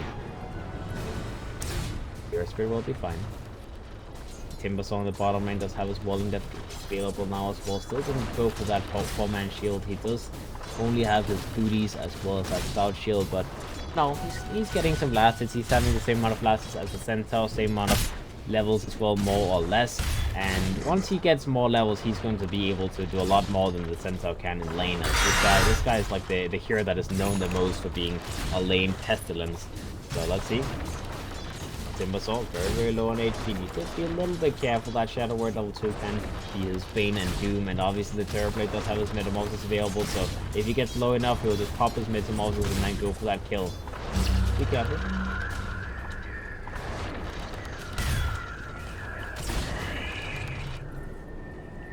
The Earthspin also sitting on level 2 right now, maybe deciding to go for some sort of play on a lane somewhere. I'm not sure if the bottom lane is going to be the place where you can do anything, though. It's just way too low to go aggressively onto the enemy team. He's allowed to back himself up as that fail bounce is kind of annoying, Your Spirit moves into the mid lane again. Now the OD gets to run down in the meantime with that venomous kill, so slowing him so goddamn much. The OD will be killed as the toss comes up. The toss is going to be controlled. In the meantime, they try to block the Venomance as well. They do a lot of damage. It looks like they will be able to get the kill as well. Double kill for Fly Soul. Very, very nicely played by Clutch Gamers as they managed to turn it around.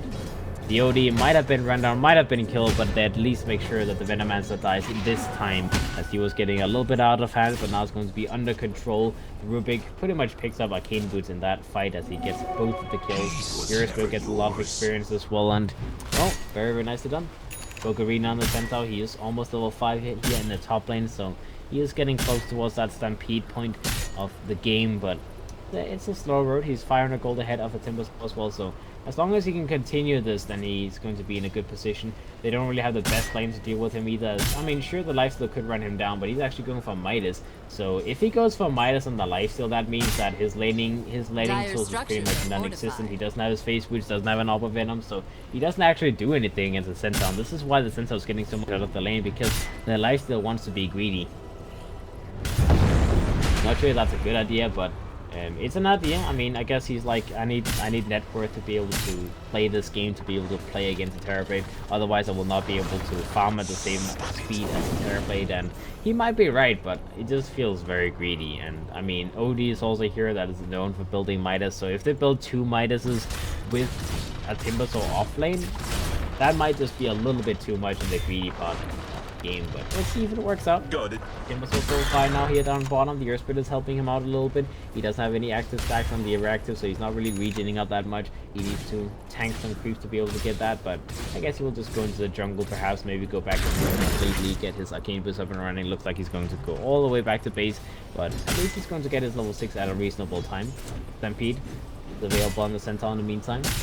6 in the lifesteal as well. He does have that Midas completed, and he will slowly move towards some better items. But as you can see, because he went for this Midas, the Centaur just doesn't care anymore. Like, he's like, okay, you don't have any good zoning tools, so I can just run you down, I can just do whatever I want, and now Fly can be trouble on that Rubik. He will be killed as the Tusk with the Arcane Boots completed goes and finds another setup for a kill on the Rubik.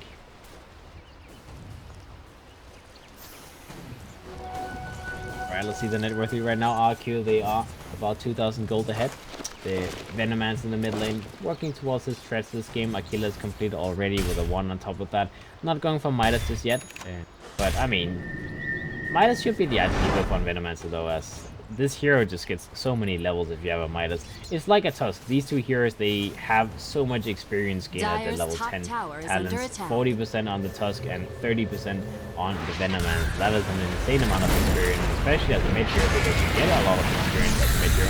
Timbersaw in the bottom lane, maybe a little bit of trouble, does heal up, but it's not going to be enough as he will be picked off. Earthspirit in the meantime goes in, tries to get a little bit of help going for him. He will have his roll available in case of emergency and just walks himself away. Goes for a counter roll onto the Tusk, but that might not be good enough. He tries to hide himself in the trees as he knows he's a little bit too low. The Tusk has his shots available and he will just go for a right click, will get the kill. The Tusk was a little bit too tanky for that counter initiation to do anything. Fly solo with this Rubik. I mean, it's limited what a Rubik can do right now. The snowball comes out. They try to go on the Rubik as well, and the Rubik will be the next one to fall as he gets lifted up into the on the Tusk, but it's not going to be good enough. The Rubik will die. The Timbersaw in the meantime does not have his son available. The Timbersaw goes in, gets a kill on the Terrorblade, as the Terrorblade not having that skill point available to go for the Thunder. The Timbersaw will be the one getting the kill in the end. He now goes on the Warlock. Warlock goes to the TV back home. He will be able to get himself out of there, and everything will be fine. The Tusk is playing this game so well as well. Both games he played super well, and he's continuing to do that. He's almost level 6, so his Walrus Punch is going to be available. And in the meantime, the Earthspirit is only level 4, almost level 5. The Rubik is level 5 as well, so they are a little bit behind on the supporting side of CG. Top lane looks like Bogarina is going to be run out and does have a TP available. We'll get the TP out in time. While the looks one more hit would have done the trick, but it's not going to be good enough. The Centaur will be able to get out of there. Does have a stampede on a cooldown, so that's why he didn't just try and run away. Well, he survives, so the only thing that matters. His blink will be online in 200 gold this way, so he can start going for some initiations. But the Centaur is being caught up by that Timbersaw after he got that kill on the Terrorblade, and now he's level 7 in the bottom lane. He can start pressuring with tier 1 tower as he has enough reactive armor levels to just sit under the tower and not give a damn about what they do to him. maybe deciding to run down the Warlock. The Titan Chain available, goes for the jump.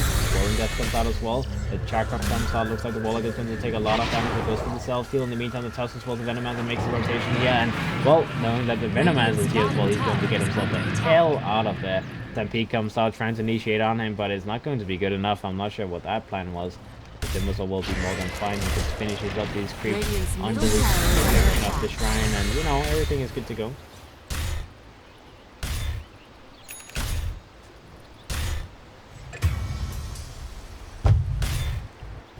In the meantime, top lane, the Centaurs are dropping down to the lifesteal as well as the Earth Spirit, as he didn't have his Stampede available, so he's much easier to kill. And this lifesteal, he's the most popular in the game. He's ahead of the Terrorblade thanks to that Midas, so he might have given a lot of that worth away to that Centaur because he got a good laning experience. But the Midas is slowly starting to pay off, as his armor will be completed very soon. And he has that phase boots up and running, his Blightstone is there. The Timbersaw are dropping down the bottom lane to the Sheffer Venomancer as well as the Tusk being there, so using that ultimate 2-minute cooldown. But they get the kill. The Oni in the meantime in the mid lane will finish up his own Midas as well, so it is indeed going to be that double Midas from Clutch Gamers. Very greedy, but might pay off. In the meantime, let's see. Metamorphosis comes out from the Terrorblade. He tries to go in, tries to get a jump. The Regen did come out from the OD, but the Orb of Venom made sure that he didn't get any of the Regen, so he will be killed either way. Nice attempt, but not good enough. In the meantime, Bombax does try to TP in, but he gets summoned in the face. Timbersaw comes in though, and he salvages the situation. He gets a kill on the Terrorblade. Again, popping in the middle of that Metamorphosis. In the meantime, he starts walking on him. Centaur goes in, goes forward, links in, stomps, hoof stomp. With a double edge, with a snowball, with the shots, and that is a dead Timbersaw. Double kills with Koala. Out comes the stolen snowball, Fly Solo goes in, but I mean, what's the plan here? There's no way you do that much damage as a Rubik, so he ends up just feeding away his life to Bulgarini on that Centaur. That is going to be a lot of dead bodies on the side of CG. They lose 4 heroes in the mid lane, and they only got the Terrorblade in return. Sure, the life still got a T1 on the top lane, but that is hardly going to be worth it. Dire structures. Alright, looks like they will be able to keep the T1 Town mid lane alive, at least for now. Bombites will move in because others Magnus has available to defend this, but Bulgarino, he's thinking about going for a flame jump. He goes in, hits him on top, that is when Peter's been dropping down us again. They already know he has that blink, but they just give no respect whatsoever to what RRQ can do in terms of initiations. They don't care, and they lose a hero every single time that not carrying happens. Meantime, the Timbersaw comes into position as well in that lane. He's trying to finish up the Hood of Defiance. He wants to keep his tower alive. He will go for his Chakram. They will burn down the creep with Bulgarino. Might go for another jump. Looks like that's going to be the play. Timbersaw comes out, but the Timbersaw is going to be taken down again as Bulgarino gets another one. Stampede comes out. They try to disengage. In the meantime, the Venomancer is in position. Ultimate comes out from the OD, hitting no one as he missed it. The OD comes in from the side. They try to target down the Venomancer. The Venomancer is going to be worked on. Pops his ultimate. Does get it off, but it's not going to do anything. It's going to be a big cooldown wasted as they don't get any kills. In the meantime, the snowball gets used on the Bombax. He tries to go around with that snowball. Oh, do they get it down? Tusk, they will be run down. They do have the Shrine Heal available. They will survive, and both heroes but as well as alive. In the meantime, in the mid lane, Fly Solo ended up dropping down to that Warlock.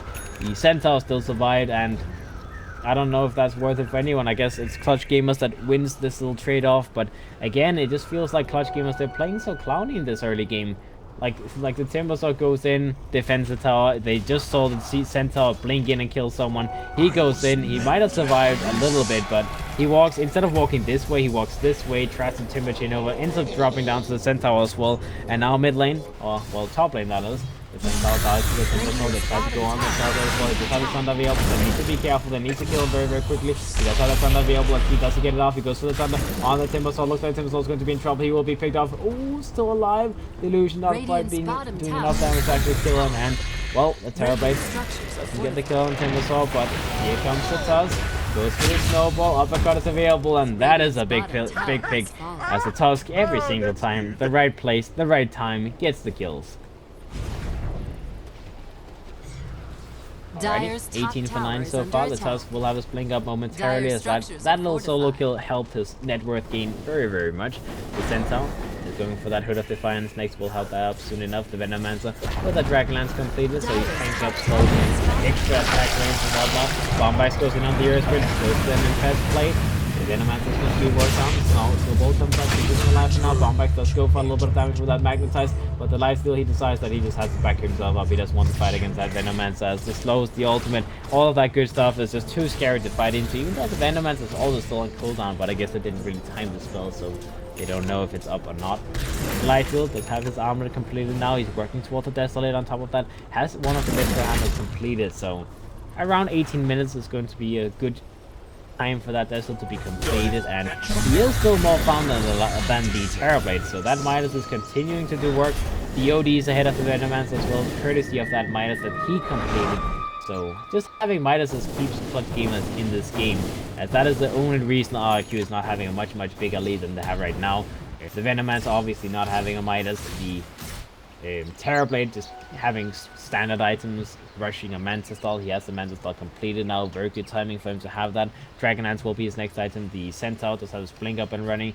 Warlock is trying to finish a Midas for himself, but overall it seems like RRQ is once again going for early game items, not trying to go for the economy game in any single way, and that is the one thing that clutch gamers is winning by, because they just make sure they keep their net worth tight, they keep running forward, and as long as they can just take sort of even fights and just not lose the fight horribly, they are in a good position. Now on the top lane, Snowball comes out, stolen golden comes out from the Rubik, might be able to get the kill on the Venomancer. The Venomancer drops down, the Rubik gets taken out, the Earthspin drops down as well. Looks like the Warlock might be killed by the Lifesteal, but he's burning down so goddamn quickly from that Venomancer ultimate. The Warlock will be able to survive. The Timbersaw tries to get in position to try and help the team, but it's going to be too little too late. Snowball comes out, looks like Timbersaw needs to get himself out of here as he's stuck in a very uncomfortable position.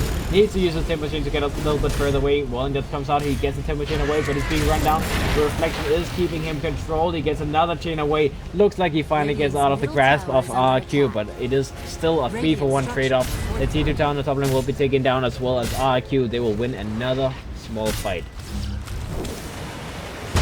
Mid lane, Yodi got jumped by the Tusk, you know, just a little uppercut to the face, a Snowball, and, you know, just showing the love. In the meantime, the Terrorblade does have Sunder available. They need to be careful about this first. They already know that Sunder can do a lot of work. Looks like the Terrorblade, he's saving it until the absolute latest minute he can possibly wait.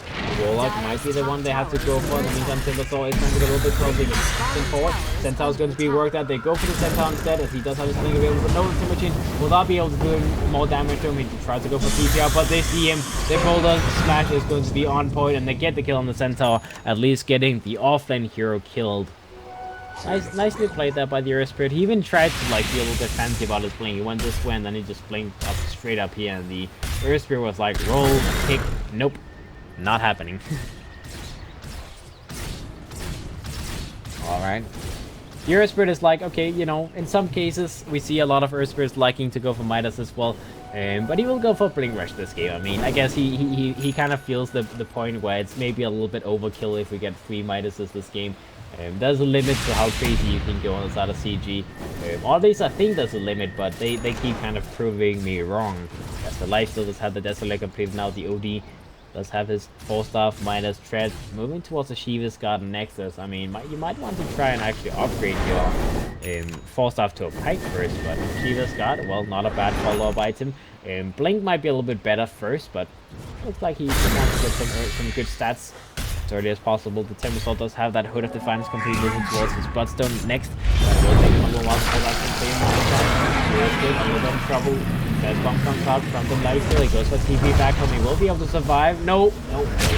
As the Golem comes out, and that is a dead wall. That is a dead Lifesteal. As the Warlock, he wanted to greet it as much as possible, but he realized in the end of that TP that he needed to use the Golem to be able to make sure the Lifesteal died. So 2 dead, and RRQ, they lose nothing yet again.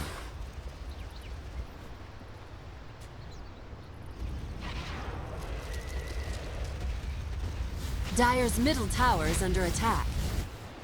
Radiant's top tower is under attack.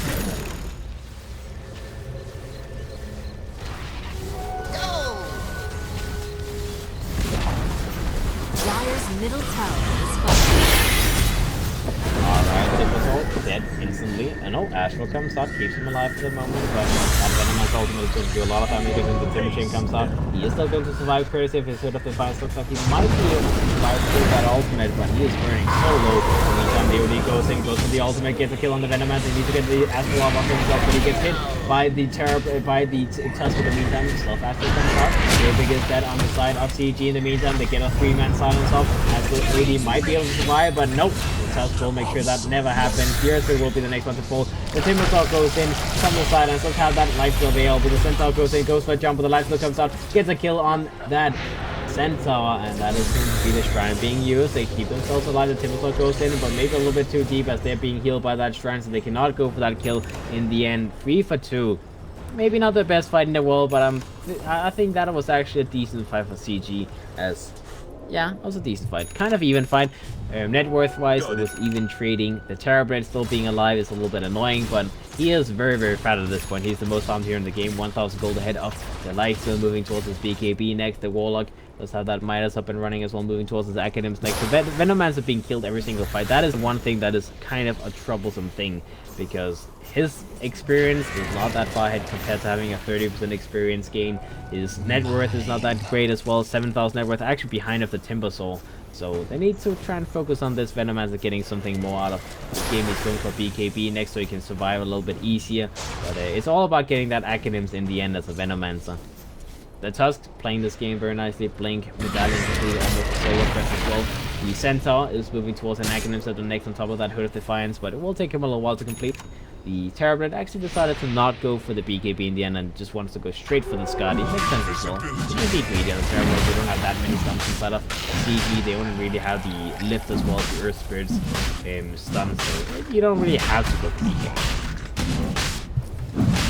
I see the Roshan in the meantime is being worked on by the side of CG. Kind of greedy to go for this, but it looks like they're not really being punished at the moment, as RRQ, they're in the bottom lane, they're pushing this area out, and they don't have any idea that this is happening. They're sending no illusions, they're not sending sigils in, so that is going to be a free Roshan for the side of CG. Takes them a long time to complete, and like I said, this is why it's greedy. It takes them such a long time to finish, and at any point they could be jumped on and killed because they're all very low HP and very low mana, but they managed to finish it off, and that is going to be a very, very nice thing for the side of CG. Having an Aegis on the lifesteal, he can be a little bit more greedy now. The Mantis is going to be the next big item that he wants to complete as well.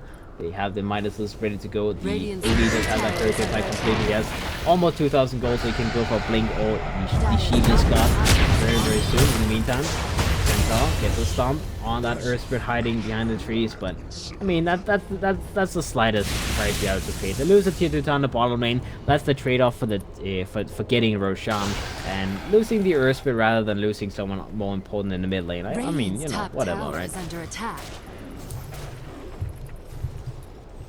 Kind of have the feeling that the lifesteal needs to get more damage, though. I don't think Manta Style is going to be useful because you cannot Manta dodge anything but the like you can butt dodge the Fatal Bonds and the Shadow Word, but you can't dodge the Venomancer's ultimate. It will still persist. I believe the slow from the spell, stronger spell only. Yeah, so you cannot purge the Venomancer's slow either. So it's kind of annoying.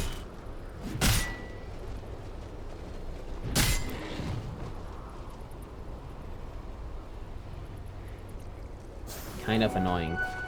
So I think like Bloodthorn, Assault Grass, something like that would be a little bit better. The lifesteal, even a Mjolnir would be better. He's going for Mantis Style, gives him some more movement speed, so it's not completely awful. I just don't feel like it's the one item that will win the game. But his team can maybe, you know, carry him through this and do some big plays for him. Timbersaw does have that Bloodstone completed now, so he's going to be a little bit stronger as well now. Looks like he has a Pipe of Insight done and dusted as well, as the Timbersaw does upgrade that Hood of Defiance so they can have that magic immunity for the team.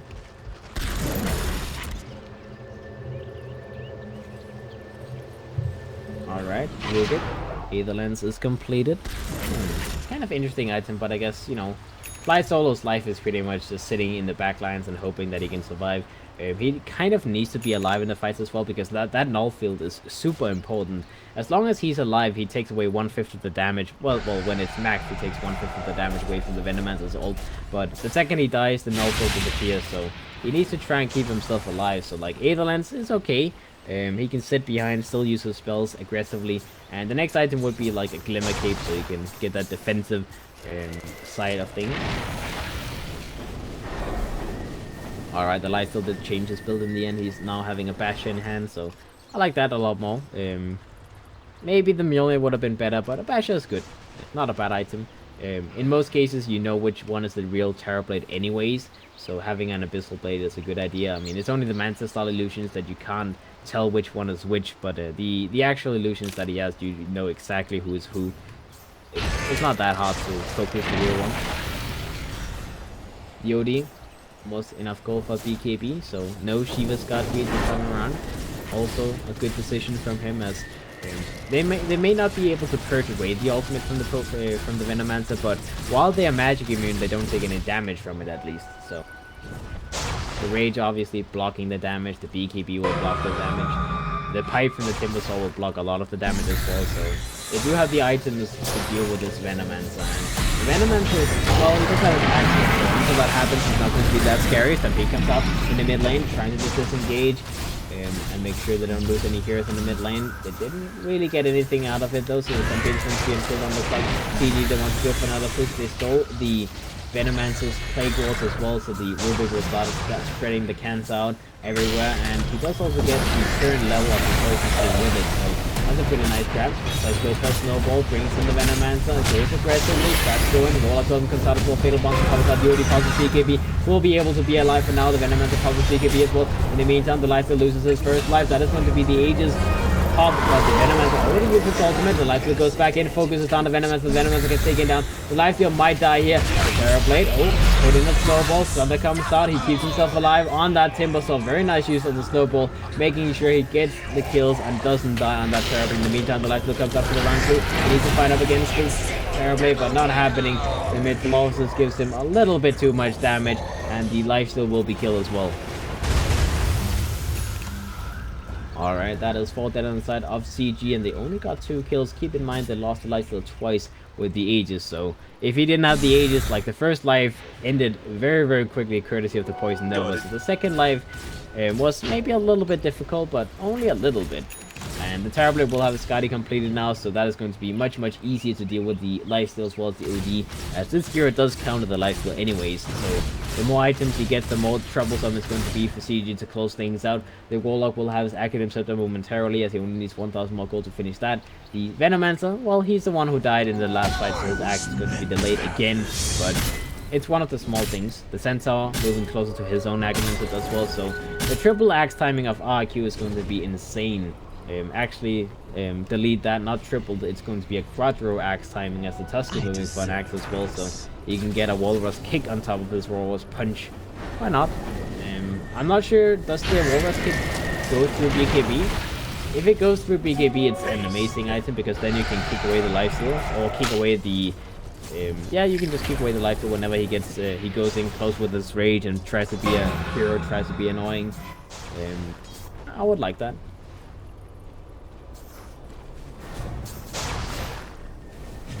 Right, Tusk with a haste rune again, trying to move in and do something. The Rubik does get spotted out.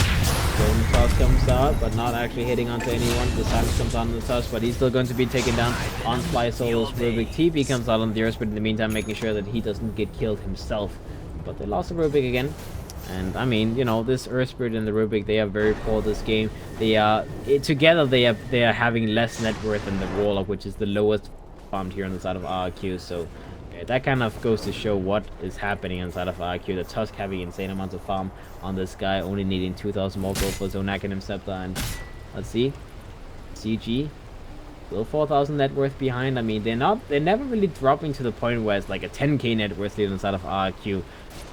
So for that purpose, the Midases and the farm speed of CG is pretty nice, but it just feels like you don't want to fight late game, like you don't want to go late game against Terrorblade. He will have the BKB up next fight, so that means he's going to be pretty much unkillable for 10 seconds. The Venomancer will have the axe up, and I just don't think they can take a fight once the Aghanim's is complete on all of the heroes of RRQ.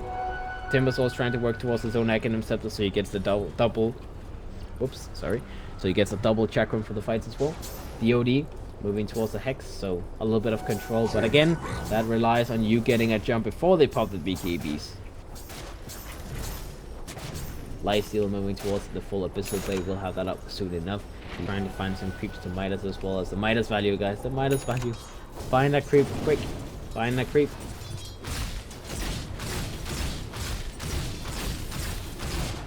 The Midas value I can say.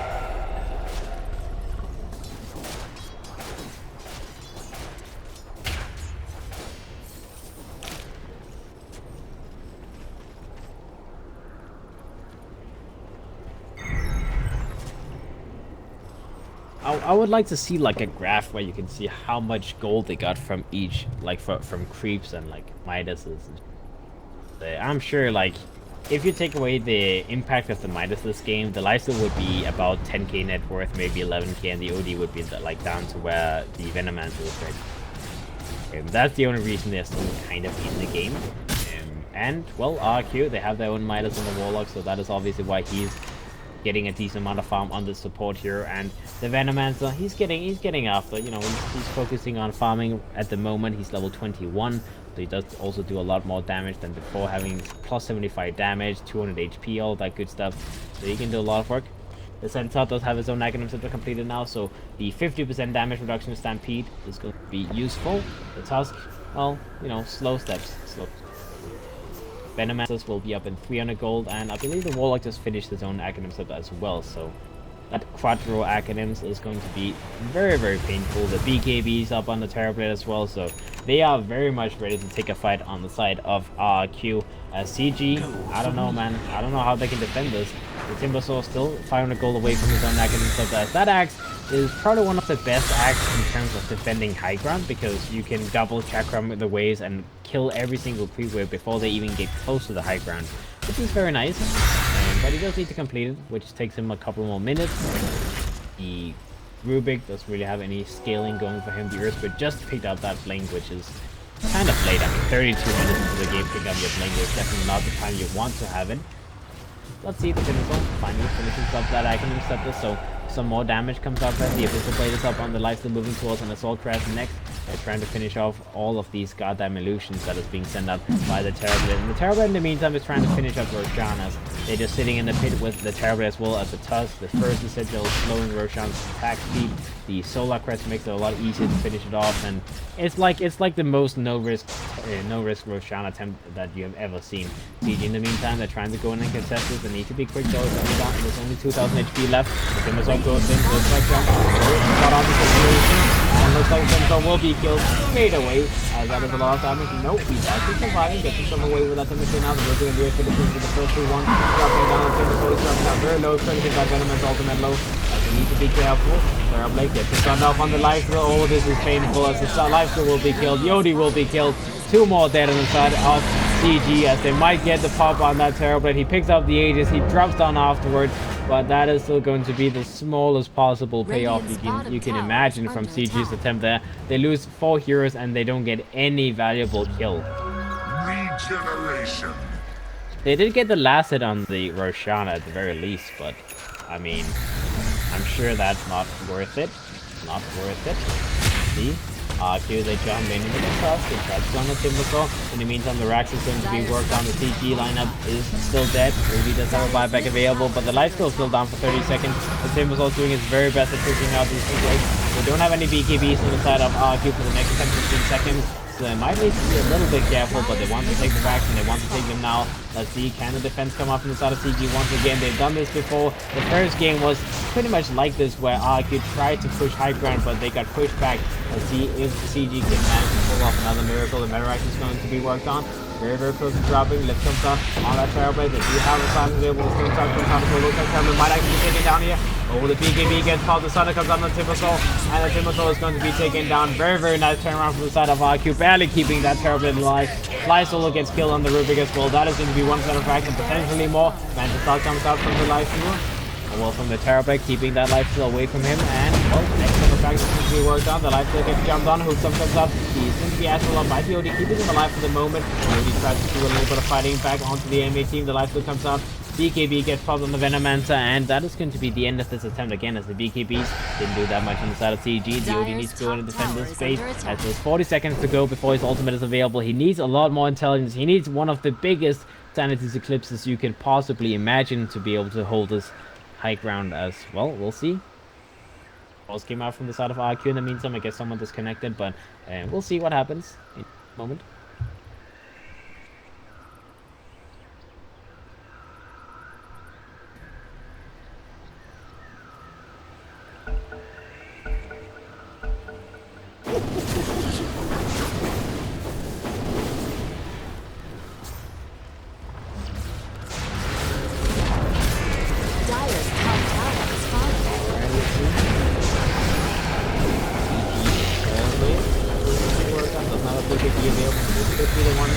They've been waiting for. They get the kill on the Terrorblade. Finally punishing him now. They just need to catch everything they possibly can find. Warlock tries to go for CPR. Boulder Smash comes out. He will be hit. Warlock is going to be controlled. They want to get this kill, and they should be able to find that as well. As that is going to be another one. The Timbersaw comes in just to leech that Bloodstone Shard as well, and that is going to be the 2 kills they get on the way back. They lost a tier 3 tower. They lost a set of racks in the mid lane, but at least they're still not going to be out of the game. They still have some hopes on them. The OD got a very big bounty killing that Terrorblade. Actually, it was the Timbersaw got the last hit, but you know, either way, they got a big bounty. The Hex is going to be complete on the OD now. The Timbersaw does have that axe and moving towards the Feeder Scar next to one to start taking some towers. As the tier 1 tower in the mid lane is going to be worked on, and that is, you know, the smallest possible thing you can imagine getting on the side of CG. Lifesteal moving towards an MKB next, as he doesn't want a butterfly to be an issue, as he knows that the Terrorblade will go for butterfly next. He's going to be halfway towards it. The Venomancer is going to be in position to try and stop this thing from happening. He does have his ultimate available in case of emergency. The Venomancer goes for force off down to the low ground. Will be fine for now. The OD does have that Hex available in case of emergency. They want to try and jump this guy, but it's not really happening right now. There's a quick way to keep the tower gets taken down as well. They get 2 towers, and now RQ, they're going to be back alive. Well, no buybacks were forced off on the side of CG, I believe, unless I'm stupid or something like that. Yeah, they didn't buy back any heroes, but they're still far from being back in the game. Like 10,000 net worth on the side of RQ. They have the better heroes for the late game as well. That Venomancer Terrorblade combo with the Centaur with a Stampede, and he is to be determined having a refresh up as well. Once they have double Stampede, I don't know, man. I can't imagine a situation where they would lose a fight. It's just not happening. The Terrorblade has a way too easy time to get Sunders off as well this game, as the only control they have is Abyssal on the Lifestealer, then they have the Lift as well as the Earth Spirit's Boulder Smash, and I guess the Hex as well, but all of these 3 things, except for, like, everything except for the Abyssal Blade, is easily countered by him getting his BKB off. So, I don't know, man. And Lotus Orbs would also be able to deal with the Hex, so it just feels like an awful game all in all. They have multiple 4-stars as well now. They have the Hurricane Pike on the Venomancer. They have 4-star on the Warlock, 4-star on the Centaur. So they can control that lifesteal forever if they need to.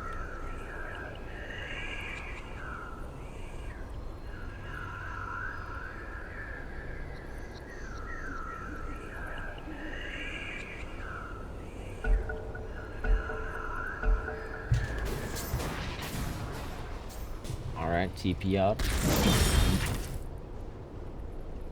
Earth Spirit. Glimmer Cave is completed by him, so I guess a little bit more survivability decent against that goddamn Venomancer ultimate in the end. I still have yet to see the Rubik actually managing to get a steal on that Venomancer ult. I don't know if it's happened in the game. If it did, I didn't pay attention to it, but obviously that is a big steal to get if you can get it. There's no Academ's ult, but you know, the ult is strong just because of what it is. You don't need to have the Academ's version to do damage with it.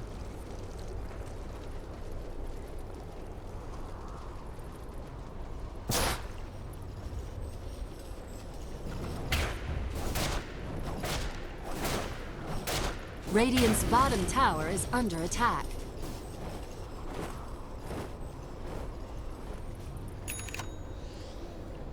Dire's top barracks have fallen. Alright, the Rex in the top lane got taken down and come by. It looks like that was a pretty painful push with that metamorphosis being used. CG taking back into the defense. Oh, that is a kickback from the Tusk. That is a big one. Looks like Simple is a little bit in trouble. He does not get natural in time. He will be taken down. So that's comes out on the OD. Trying to keep himself safe, but he's already in a very, very awkward situation. The Sandbeat comes out from the Rubik, stealing that. If he get the Hex off as well, the BKB is going to be used. The ultimate comes out from the OD, killing the Tusk in the backline. So the ring is about to go for who sometimes activated onto Bombax, but Bombax will be taken down in the meantime. That Glimmer Cave is not keeping him down. Oh, he wants to fight. He's alive. The Venoman's ultimate in the distant time. The life stealer does have an infest available. He's trying to take away these illusions. The Golem is being a little bit annoying. The OD has to get himself out of there, but they do survive in a couple of heroes. The Timbersaw had to buy back to defend that, but they got the Venomancer kill. They got the Tusk kill as well. That kickback though from the Tusk, that was insane, and it does indeed pierce spell immunity, so that was what I was wondering about. But I mean, he clearly had other ideas on how to use it, kicking back that Timbersaw to his own team, using the snowball as well on top of that. That was a very, very nice play there. And like I said, whenever the lifesteal is going to be a problem future in the fights, he can just kick him away. That is 1400 range you kick someone away. That is insanely far. And another set of racks have been taken down, so they only have one more set to go. As CG, they're losing their base slowly and surely. Need to start getting some work done outside of the base. The BKB is down to 7 seconds on the Terrorblade. His butterfly will very, very soon be completed, so that is going to be the step where it becomes kind of intolerable to deal with the Warlock. Halfway towards his refresher, the Centaur is also very close to finishing his refresher, so I don't know, man. Double refresher is going to be the next step of the cancer from RRQ. As CG, I'm sure they want to try and do something before that double refresher comes available. The Timbersaw trying to go for first off himself, but he needs to prove himself somewhere. In the meantime, Stampede comes out from the Centaur, keeping him alive, and stolen Stampede. He comes out from the Rubik. In the meantime, the OD is a little bit in trouble. He does have a BKB against himself. Action comes out, does have a blink available to him. He should be able to get himself a little bit away with that blink, and indeed he does do that. The Timbersaw tries to get himself away as well. The Steed tries to counter initiate. The Timbersaw is just in the front line. Centaur goes into a hooks up, but he's going to be controlled by that Chakram. Looks like he's going to be a little bit in trouble. As another force off comes out. Hell, a million force offs off after all. But the Centaur, Walling Death comes out. Centaur gets taken down. The life in the meantime does not have any defense to pick up. They're taking the Terrorblade. They want to go for the Terrorblade. Buyback comes out from Centaur, trying to take this fight. The life is going to be controlled in the meantime. The Nuke is just leave him alone though, as they cannot help him any further. He will fight against that Venom and try and do some damage. Glimmerkid will help him a little bit, but it's limited how much that will do. They go in, they get the hooks up, they get the kill. Lifesteal is going to be dead. The Earthspirit gets found and killed as well, with all of that damage over time from the Warlock, the Venomans and all that good stuff. They find that kill as well. So 2 is dead on the side of CG. They need to wait until they respawn before they can take the next fight. The OD is trying to finish up an Assault Crest in the meantime, as he's sitting on 2k gold again, but they might have to buy back the lifesteal here. That's going to be a costly buyback to use, as sure, you force out a buyback from the Centaur, meaning that the refresher up from him is going to be delayed, but it's only going to be delayed so much. And if they get a rack, if they get the rack in the bottom lane, that is going to be very, very troubled. Plus, you will force out the buyback from the lifesteal. He goes for it now. So let's see if they can take this defense. Earthspirit is going to be back up in 15 seconds. The Timbersaw will do his very best at delaying this push with these goddamn illusions. The Manta illusions will be taken down first. And yeah, slowly but surely, pushing them out. Looks like RRQ, they're going to be fine just forcing out the buyback from the life field. They will just back up, wait for Roshan to be available. He will respawn in about 5 seconds. And looks like CG, they're going to move into that area as well. They know that they cannot just allow the third Roshan of the game to go to RRQ for free. That is ages plus keys with a butterfly Terrorblade, and he comes out from the Rubik, trying to get himself away. That gets baited. Looks like he's maybe a little bit in trouble. Some big comes out from Centaur in the meantime, getting them away from here. The Venomance is going to be taken down. Will be focused on. They might be forced to pop a BKB on someone, but all of those 4 stars keeps keeping them away from that Timbersaw. In the meantime, the Earthspirit, let's get it rolling, looking to use that infest bomb on something, but he has to back himself up. The Tusk goes for blink initiation, shoots out the shots, and also just wait for themselves. Illusions in the bottom lane, pushing this lane up, do some damage to the tower. Will force them back in the meantime. Roshan has to respawn, and that is going to be RQ's choosing to go for it. In the meantime, it looks like CG, they will just have to go for the high ground defense. They're way too far away to contest this Roshan. So Aegis and Cheese. Immortality. What have we here? So 1800 gold to go for his refresher of the Warlock. Can actually pretty much just sell his might as he go for the refresher if he wanted to. I guess he's just going to bank it up normally. Tusk. Next item will be a Lotus off him. He has a plate mill completed the Centaur. Yeah, well, 1,000 gold to go. 1,000 gold to go. Venomancer does have a Maelstrom completed cheese on him. The Terrorblade with that Butterfly complete goes for next with that Dragon Lance to replace the Eagle's Lance that is down. The game comes out from Bombax. He will get the blink away, and that was a Stampede used to try and get a jump on them in the bottom lane, but they didn't get anything done. He just gets the blink away. I mean, he's not going to just sit there and take a Stampede to the face without getting himself out of there. Plus, if he died, he would have given up the life steal, which would have been very, very bad, because he doesn't have any buybacks available, so you don't want to just give up that life steal for nothing.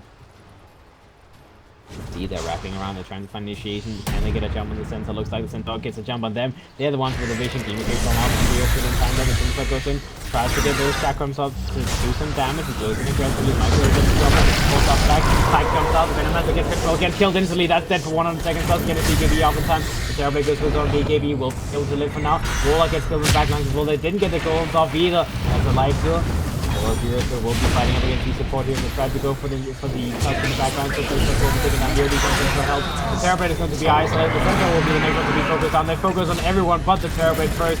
They want to get this Centaur as well. They go in further, gets a blink away for now. Looks like Hana has to go for very, very deep chases. They want to get this kill. In the meantime, the Terrorblade ADs got taken down. He does have his son available, I believe, but he gets extra to get control. They need to get this kill very, very quickly. They bash him up, they control him. They get the son up on the Timbersaw, but it's not going to be good enough. The Terrorblade will still be killed, as that is a huge, huge turnaround fight. They only lost a Rubik in that fight. They didn't lose any additional structures, and Jesus almighty.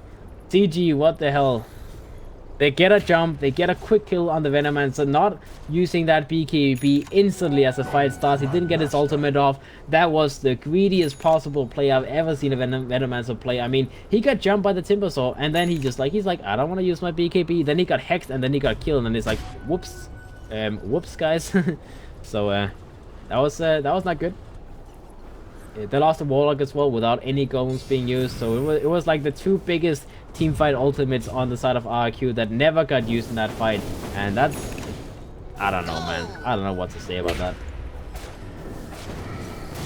Team fight for RRQ, something like that. Let's see what he picks up in the meantime. He does have that 4-star on him. We'll complete that Shiva's guard as well in a second. He does have enough gold to buy it out, so that's going to be good. He has 10 Bloodstone charges as well, so it's not going to be too bad in terms of the Bloodstone charges. He went for the 20 strength, so he's kind of tanky at this point. The Lifesteal completed his MKB as well very, very soon. Just needs 700 more gold.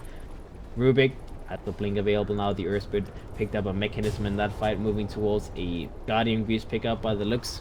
Why not? You know, might as well go for some useful items for your team. The OD does have an MKB complete as well, so that Butterfly is not going to be an issue. And I mean, I guess this is like one of the few games where I can kind of understand going for MKB and OD, because they have Solar Crest on the Tusk, they have Butterfly on the Terrorblade, and I believe, did he go for Evasion? Does he have Evasion? No, he doesn't. But either way, that is a lot of evasion, and I mean, sure, you can get a Bloodthorn as well, but that is a little bit more expensive. He wants to have his buyback gold available. He's right now 500 gold away from his buyback, so he kind of aims that he's going to be able to get one kill before he dies and get that buyback gold up and running. In the meantime, let's see RQ. They're smoked up, they're trying to find initiation. The Tusk goes in, puts down a little server ward. Already will be dewarded though, as that is not happening, my friend. Here comes the Terrorblade. Chemical PG's back into the position. The Golden Smash comes up. Will stop these guys from moving any further. The illusions will be taken down. And let's see the Terrorblade. They might also just try and wait out this Metamorphosis, as they can take a fight afterward. The tier 3 tower will be worked on though. Rabbi is going to be in the front line. Try to keep him away as far as he can, but he's taking a lot of damage himself. Will be kicked back far back. Looks like they're going in the background. Bombax goes in, tries to get an initiation on the Centaur. The Centaur's not able to get his refresh off. Ultimate off. He will be killed. He doesn't get a stampede off in time, and he doesn't have any buybacks available. That refresh off does nothing if you don't get it off. The Lifesteal in the meantime will be sunned up by the Terrorblade. Looks like they need to keep this guy alive. He will be kicked back the other way. Rage available in a second. We'll get the rage off, but the Warlock's Golems will pick him off. Lifesteal set for 100 seconds. Earth Spirit is dead as well. Let's see, can they keep defending this? The Terrorblade does not have a BKB, doesn't have a stun available for the next 30 seconds. The OD needs to go in and get a big fight going, but he doesn't have enough HP to take this fight. He needs to worry about these goddamn golems as well. He needs to take one fight, not every single fight. One of the golems gets killed, the other one gets killed, and at least they defend. They kept everything alive, so. Oh boy. almost lost Arax, but not quite. The tier 4 towers is being worked on very, very quickly as well, and well, it's, you know, a small step for the side of RRQ. They got 2 good kills, they lost a centaur, but that was still like a very, very good fight for the side of CG. They got a jump in the back lines, they killed the centaur before he got any of the stampedes off, and again, it's like, you don't use all of your spells from the side of RQ. They should win the fights so easily, but they just keep saving their stampede. They keep saving the golems. They keep saving their stampedes, and they need to use them when they jump. They need to use them when they start the fight and just force the fight. Just go in, do something, because they, like, if they wait and wait and wait and try to slowly chip down CG, then they give the room for them to get a jump on any of those important heroes and stop them from being able to use any of their ultimates. And they cannot allow that to happen. The next fight, they have double golem, they have double stampede. If they don't win the fight there, I don't know how you can win a fight against CG. If they manage to defend against all of these refresh up ultimates, I don't know, man. That's crazy. That's just too crazy. The Terrorblade is moving towards a Daedalus as well, as he just wants to be able to get a big damage item. I'm not sure what you would replace it with, though. I mean, I guess the Dragonlance could be replaced with a Daedalus, but then you have less range to hit with. So it's kind of a trade-off in a way. But it's a trade-off, you know.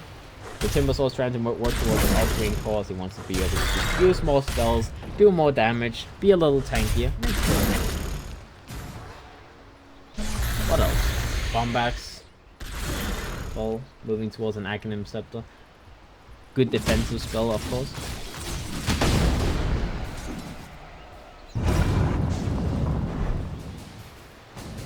The OD, still working on that moonshot. I'm not sure if that's the best idea in the world, but I mean, I guess he is 6 slotted, so it's like, what else would you go for, right?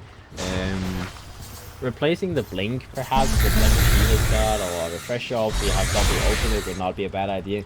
I feel like double Sanity's Eclipse would not be would be a like super good idea this game, because that Sanity's Eclipse has done a lot of damage every single time as well. So if you have 2 of them, you know, even better. The lifesteal should have his buyback available soon enough. Yeah, he does have his buyback off cooldown now. Take a look at the overall buyback status. I guess net worth doesn't really matter anymore. So let's see. There's 3 buybacks on the side of CG right now. The 2 last ones is available, but they don't have enough gold to use it could be a nice jump. Let's see if they can kill him. The Magnetar is going to take him down very, very slowly, but they don't quite get the kill in the meantime. Double bullet comes off. He shoots out everything. They want to get the kill. The life will drop down instantly. The OD will get in trouble. The OD gets his ultimate off. He will be kicked somewhere, and he ends up dropping down. OD goes for a buyback. All of the ultimates has been used on the side of RRQ. The BKB Warlock Golems moving out, going down the ground. 30 seconds before they come to drop down. As that team, so you cannot do anything to them. No damage being done because they are BKB'd. They will just go in and take the Rax. You cannot stop them. Let's see the OD. What does he do to stop us? Yeah, Rax is gone, guys. Missile gets a nice combo off for the track up. The green missile to be very, very low HP. Load of comes out of him. They try to keep him alive, but he's going to burn down very, very quickly. The thunder comes out. Oh, wait, what? Was that a thunder? No, that was a cheat. That's passive cheat by the Venomance. The Venomance in the meantime almost dropped down to the OD, but he gets the counter. Venomance goes aside to the Chakram. The long range Chakram GG gets called, as I guess that's the end. The Timbersaw is the only one alive. Bombax is up and running as well, but Yuli kills slowly and surely. And finally, GG, they will drop down in the second game. And it is going to go the whole way. It will be game 3, boys, in a moment. Rex Recomprian versus Clutch Gamers, as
Radiant team ban.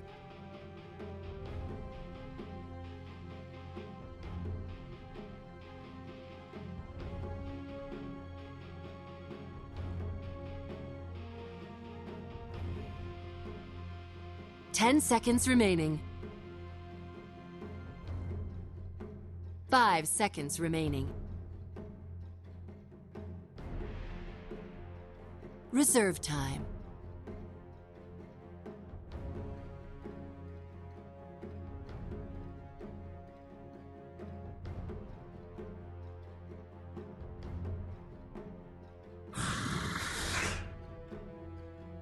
Dire team ban.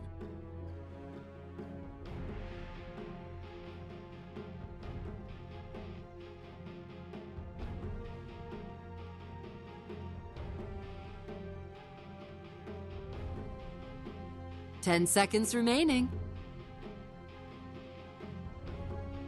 5 seconds remaining. Reserve time.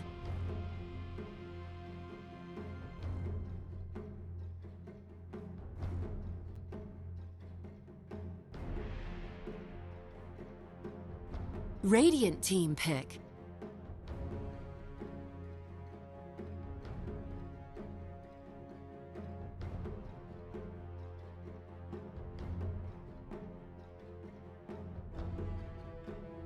Slada. Dire team pick.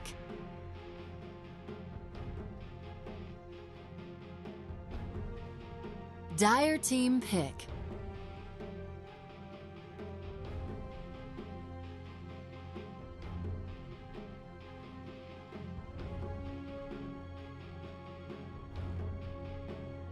Ten seconds remaining. 5 seconds remaining. Reserve time.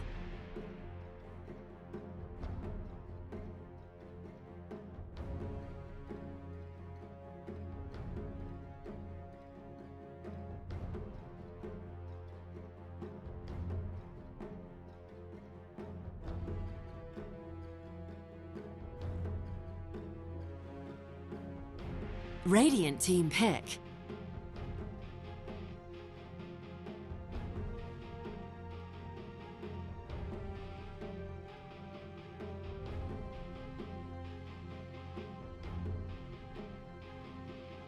Ten seconds remaining.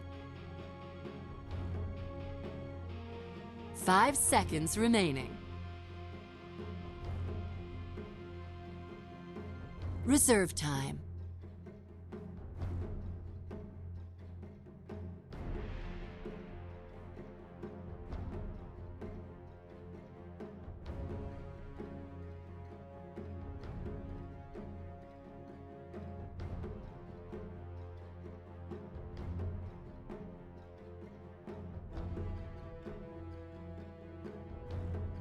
Dire team ban.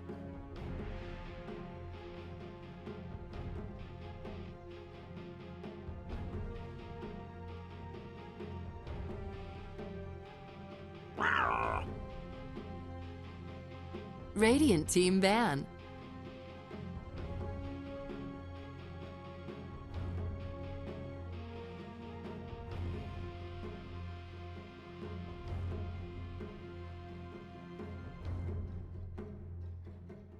Dire team ban.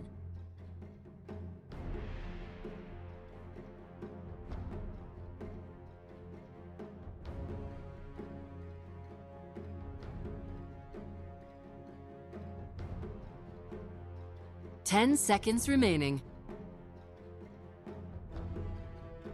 5 seconds remaining.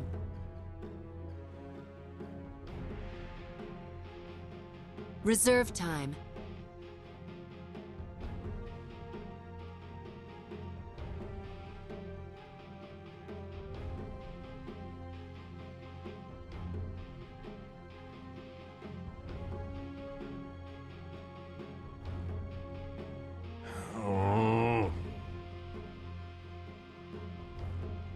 Dire team pick.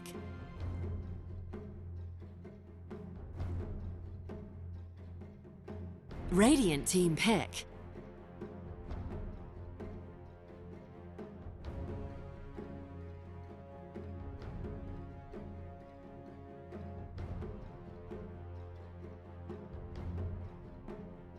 Ten seconds remaining. 5 seconds remaining.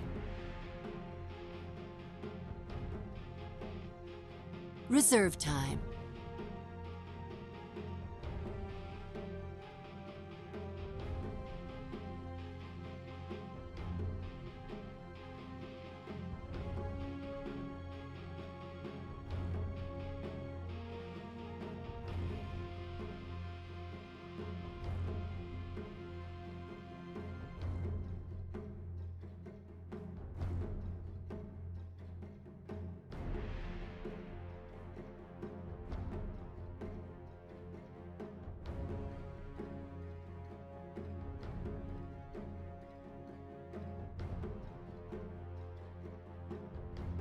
Legion Commander! Dire team pick.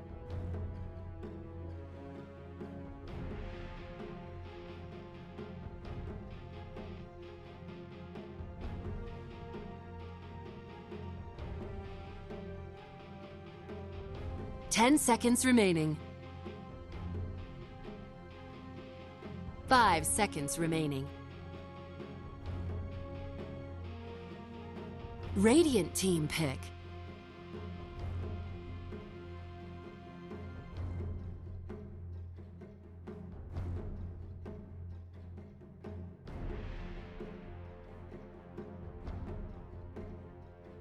Ten seconds remaining.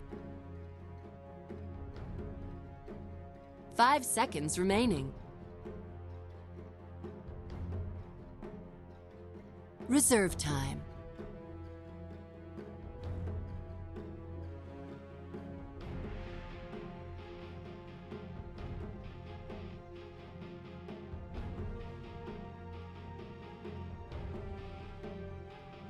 Sniper! Dire team ban.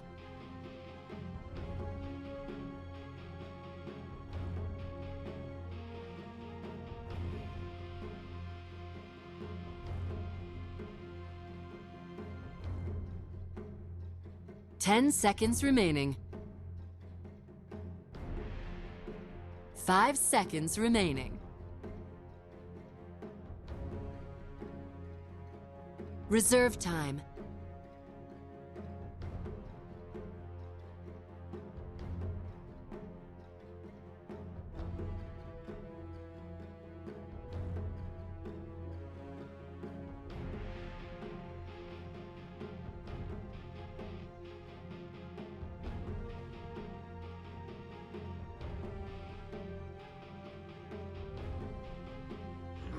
Kill you all. Radiant team ban.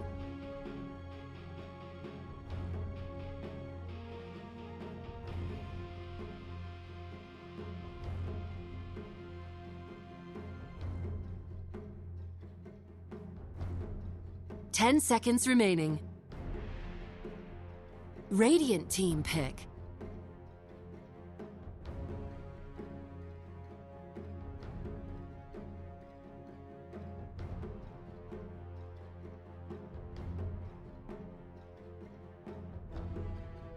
Ten seconds remaining.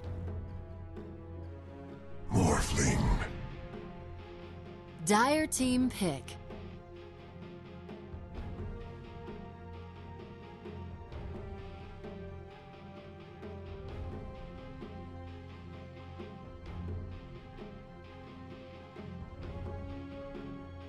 Ten seconds remaining.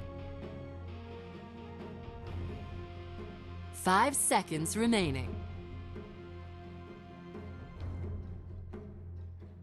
Reserve time.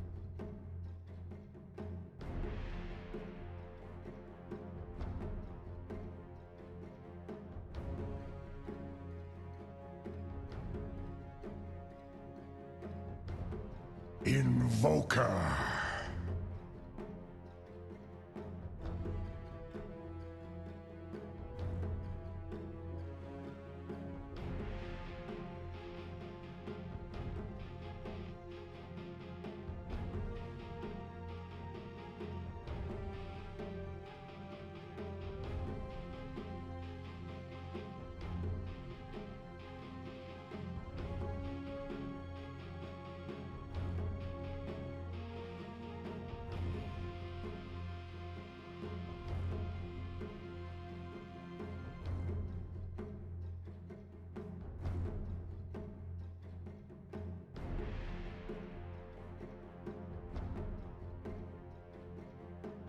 10 seconds remaining. 5 seconds remaining.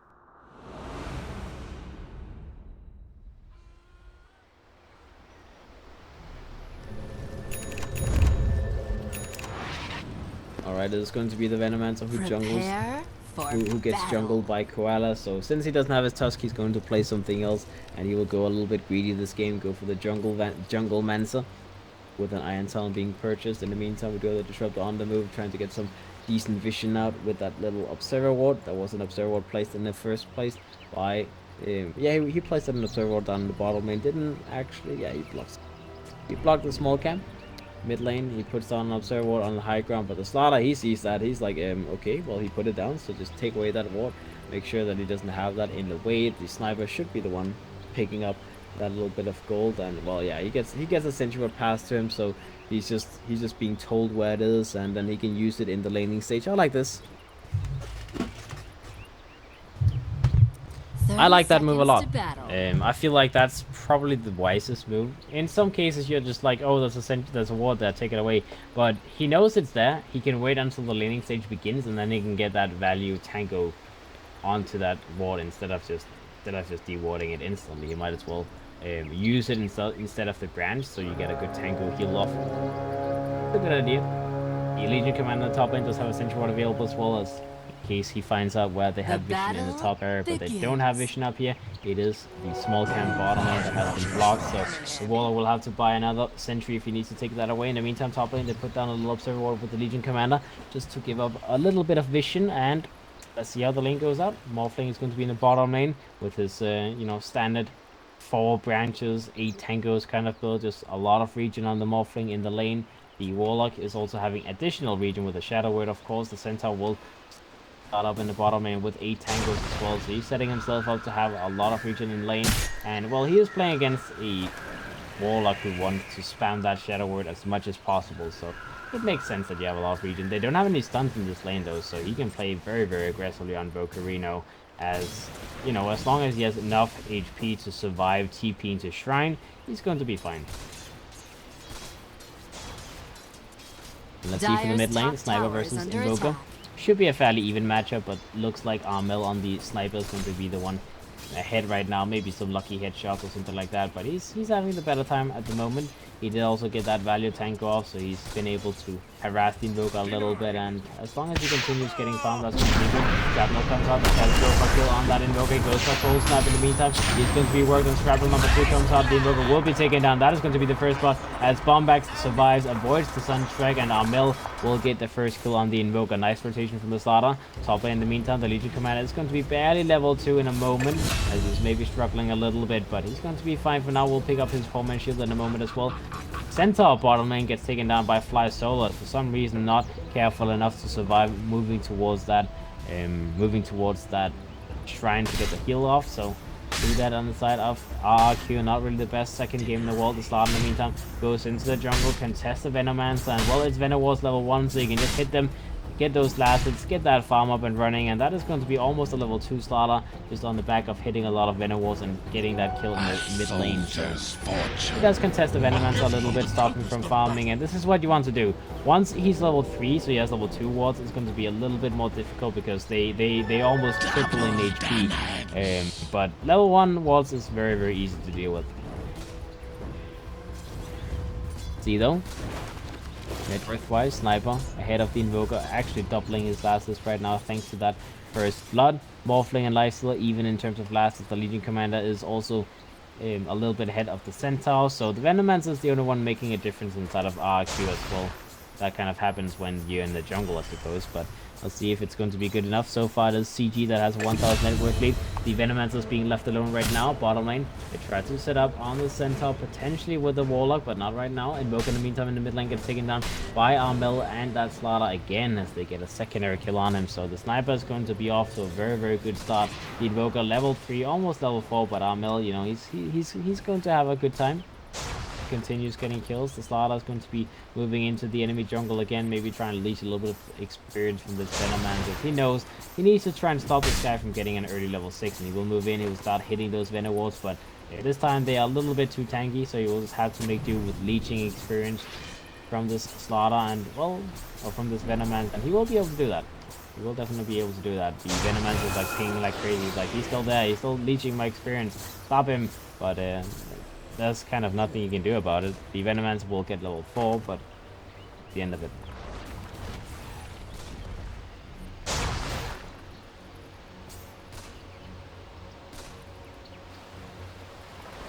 Alright, bottom lane.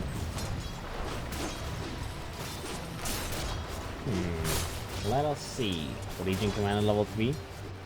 What am I saying bottom lane? This is top lane. I'm not sure I can do the whole like left, right, up, down kind of thing anymore. Maybe I'm getting too old for that. Too hot, man. Too hot. Like the Legion Commander still just holding on to the skill points. Makes sense. I mean, if you're not hitting people, you don't have a used moment of courage anyways, and you kind of want to keep a point available for press the attack, just in case you need to use it to get away from that open wounds from the light killer. So that does make decent sense. See, needs on bottom lane, Slaughter trying to go on this Venomancer. The Venomancer dropping very, very low. The Centaur is in position, goes for a Hoofstomp. They do have that triangle available as well, and Slaughter will be able to heal up together with Arena's Centaur, so they don't lose anyone. And, well, he was going to use the Shrine anyway, so it's like, you don't lose anything. You don't lose any farm time either on the Venomancer. He's still sitting on 26 last, so he's having a good time in the jungle. Bottom lane, Morphling, still free farming. Level 4 at the moment. The Warlock continues to just read to make sure he has enough reach and heal him up. He's having fun. The Sniper at 33 lasts versus the 10 lasts of the Invoker. So that is the one lane where it's just, you can really just see the difference of having a jungle and not having a jungle. As Shepard on this Invoker, he is being destroyed. Not sure this is going to stop anytime soon, as the Sniper just does so much damage that he continues to test these lasts. The alacrity is going to help from the Invoker. Will keep him, at least, you know, make sure he does a decent amount of damage, but it's kind of like a small help. It's not a big help. And the Sniper's not pressuring a little bit further. The Slaughter will move into position. Maybe they can get another kill on this guy. They have more travel already. They go for the travel. They have the ultimate available. They go for the ultimate. Step up. Well, dead boy. Thunder Strike comes out, misses, doesn't do anything. The Trouble in the meantime, TP's into position. Might be a little bit of trouble. He's taking a lot of damage as well from that travel. Almost drops down to no HP as well. I guess he will have to either just sit and leech and maybe potentially just back up to base and heal again. Bottom moves into position, tries to contest this jungle link for the Centaur in the meantime. Gets hit by a little Hoofstomp, and the Centaur will be able to secure the boundary rune for himself. The glimpse is available from the Centaur. They can glimpse him back, but that is a very, very juicy haste rune. B goes into the trouble, tries to get the first off onto him. Looks like that's going to be the case. Time for the ultimate will secure the kill on the trouble. That is another kill to Armel. So Slaughter keeps getting those kills for the Sniper. And he's playing it well. I mean, 5-0. I believe every single kill except for one is on the Sniper. Indeed, it is the Warlock with the final kill, but 4-0-0 on the Sniper. Level 7, 2 levels ahead of the Invoker. Net worth wise, he is more than doubling the net worth of the Invoker as well. He's sitting on almost 4,000 net worth, whereas the Invoker, he's barely sitting on 1,500.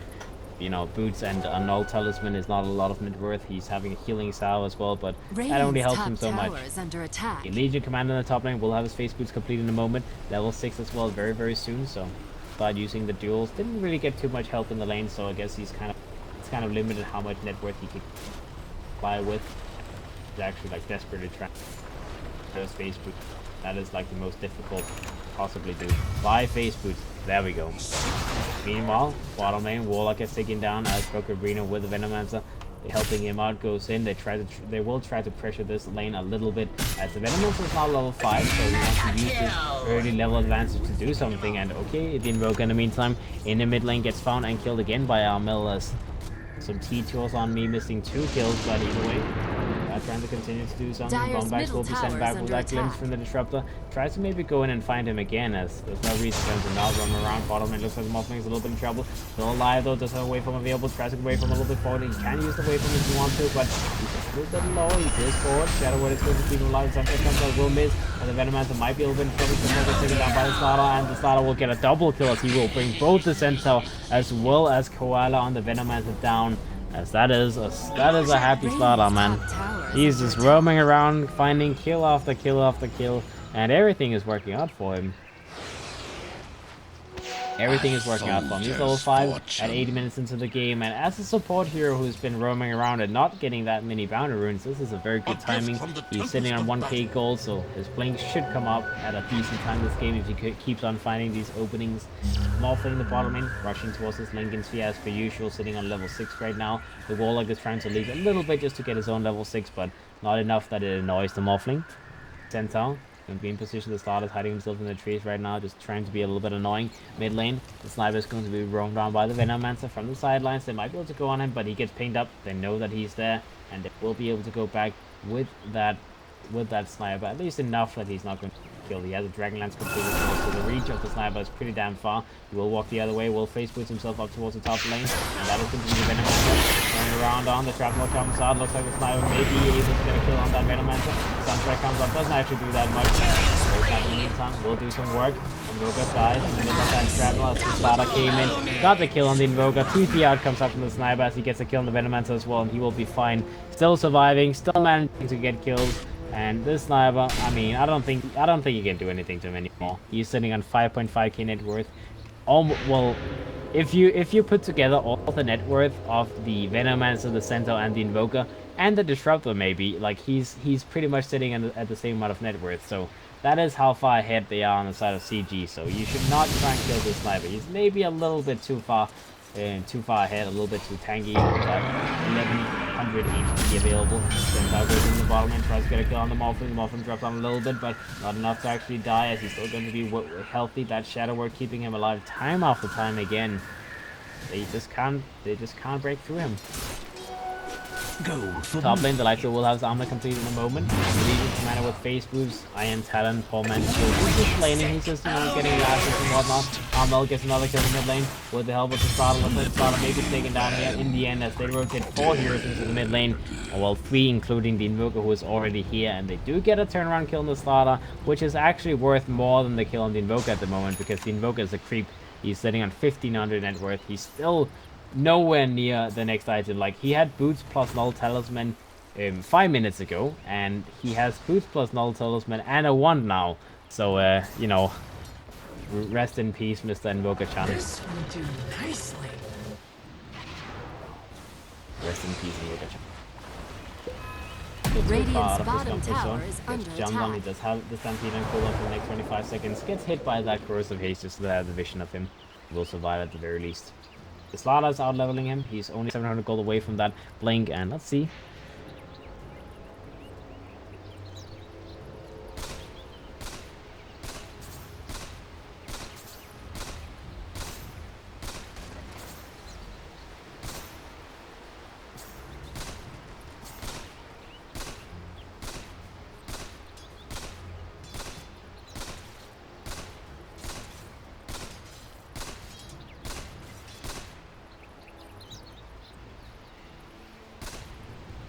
Dire's middle tower is under attack.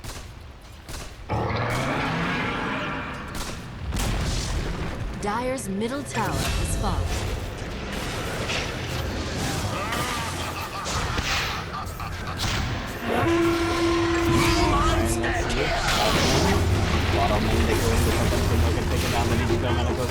Might be a little bit in trouble. He's not going to deal with Life Steal able to get the counter kill on the Legion Commander. He does drop down on the Life Steal in the end, but he does get a kill on the Legion Commander, 3-1 in the bottom lane of CG. They still win the trade-off, so it just feels like this game is already over. The greed did not work out from the side of RRQ. They needed to use that Venomancer in the mid lane, and not doing that just seems like they are paying the ultimate price, as the net worth lead is now nearing a 6,000 net worth on the side of CG. They're just getting too much. Just getting too much. The Lincoln Sphere will be up in 2 minutes on the Morphling, as he only needs 500 more gold to finish it up. The Sniper almost has a Maelstrom with a Dragon Lance at 12 minutes into the game. The Legion Commander, well, making small progress towards an armored by the looks of things, not wanting to go for a Blink Rush this game, but just that's just survivability, damage, items, whatnot. The Slaughter does have his Blink Gold complete. Now he can buy it out whenever he wants to, but right now he's just focusing on trying to survive. He needs to buy it out, they'll buy out that Blink, buy the Blink, buy the Blink. Yeah, he buys it. I was like, dude, if you die and you miss the Blink time because of that, I would kill him if I was the captain. I would kill him. Alright, let's see available. He comes up from Brook Arena trying to get themselves out of that. They don't want to give up that Disruptor's Light. In the meantime, bottom lane, the Light still trying to fight up against Jacko on that Morphling, and he's successful doing so, but you know, it only lasts for so long. In the meantime, RRQ going to continue farming, pick up the next set of items. They need that Blink on the center before they can take a proper fight anyways. And the Invoker, I mean, he needs a billion things before he can do anything this game. The Midas is going to be the first step back to his redemption, but it just seems like it's impossible for him to finish up that item. The Sniper in the meantime on the top lane is going to take down the tier 1 tower up here, as they just want to rotate from lane to lane, take all of the towers on the side of RRQ as CG. They know they're so far ahead that there's no way that RRQ can take a 5-on-5 fight against them. Waller will go into the trees as well, go into the jungle, find while the Invoker is farming. He does still have his Golem on cooldown for the next 25 seconds, but doesn't really matter so much. Also, in the meantime, TPI will be successful doing so. They use everything to get him back, and he will be able to survive. Also in the base, in the meantime, the Disruptor gets hit by an ultimate from the Sniper. One more hit is enough to kill it, and he gets that one hit off. We'll be able to get another one. Travel comes out onto that center. The center gets taken down as well as the Sniper just goes and kills everyone. In the meantime, in the back line, so we have another Shrapnel available from the Sniper. Looks like he wants to be able to use it. Koala is going to be infested by the lifesteal, but he's going to be run on. They want to get this kill. The Slaughter tries to get the other way around, goes for the Corrosive Gauge on that side, on that Venom, and Blue comes up on the lifesteal. He gets stunned up on the lifesteal, and the Golem comes up to make sure that he goes nowhere. Lifesteal is going to be run down. They have another thing. They go in, they blink in, they crush up, and the Disruptor gets taken down as well. Bombbags will be purged, so the cooldown doesn't secure his death. Jeff is going to be run down. As RRQ, they're losing everyone. Stampede comes down to make sure he gets out, as he barely survives. 100 HP survival getting out of there. The Centaur's not going to be so lucky. There was a Corrosive comes out. They try to keep him in place. They need to get a hit off. They need to get something off, but they don't have any more mana. They cannot keep crushing him up. So the Centaur will survive, but the Fatal Bonds is doing a lot of work against him. The Shrine does keep him alive, though. The Shrine does keep him alive.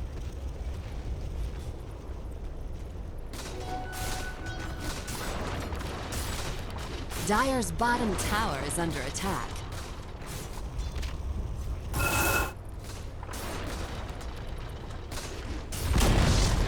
Dire's bottom tower has fallen.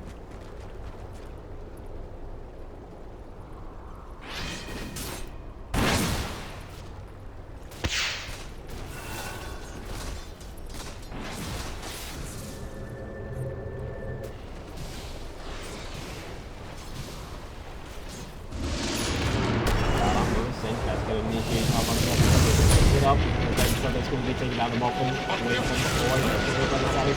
Might be able to get the kill either way on the Disruptor. One more hit and the Help Link available in a few seconds. He goes for that.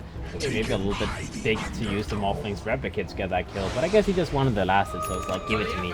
Give it to me. The next item he's going to work towards is going to be the Ethereal Blade. He does have the Lincoln Sphere complete. The Sniper is moving towards the full Hurricane Pike as he's level 14 right now. 16 minutes into the game. We'll have that Hurricane Pike complete as well. The Legion Commander does have a Midas up on him, so he went a little bit greedy. Then he wants to go straight into that armor, but it will be the next item that he goes for either way. Warlock King Boots on him, and then now working towards for a chance to finish that up on the side of CG as they just want to increase their lead as much as they can. The Invoker finally finished up that Midas, so you can start coming back into the game. Koala on the Venomance is trying to work towards the Rod of Atos to get some roots, some control, some stuns. They don't have that many stuns on the side of RQ anyway, so having a Rod of Atos makes pretty good sense. Centaur, still 100 gold to go before that available, and that is the first step towards using this Lifesteal's Infest Bomb to actually do anything. His own farm as well, armored and almost an Echo Saber. Smoke comes out from the Disruptor in the meantime. The bottom lane looks like he wants to go on a smoke mission to get some deep walls off. Structures are fortified. Be able to get some nice vision in the enemy's jungle, but They are not here right now. CG, they're pushing the mid lane. They are focusing on taking the tier 2 Dyer's towers middle now, tower is as under they just attack. want to extend their lead. Alright, let's see. The tier 2 tower is going to drop down very Radiant's quickly. bottom There's tower no is way under that RRQ will be able to defend this. They try their very best. He will get the back road station the whole middle now. I will skill it out, and he comes out, they get a nice two-man crush off. As the wall is over taken down, he's going to nice and speed glimpse back towards the mid lane. Maybe taken down as well, looks like he's going to be the next casualty. As CG, they lose 2 here. It's a very nice jump there from the side of RRQ, managing to get 2 kills without losing anything. Dyer's top tower is under attack. Invisibility.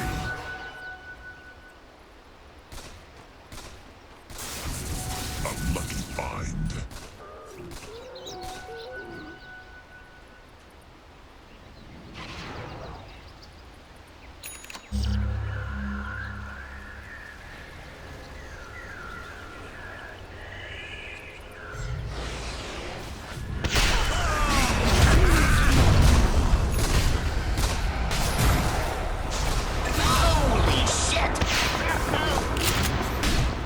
Alright, let's see that.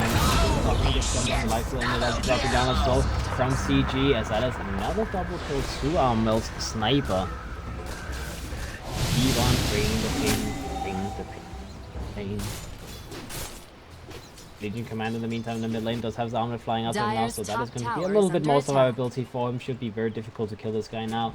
I'm not so sure about the Midas pickup as a whole, but you know, greedy or not, it makes sense that someone goes for Midas on your team when you have such a huge lead, and I guess he was just going to be the one who did that.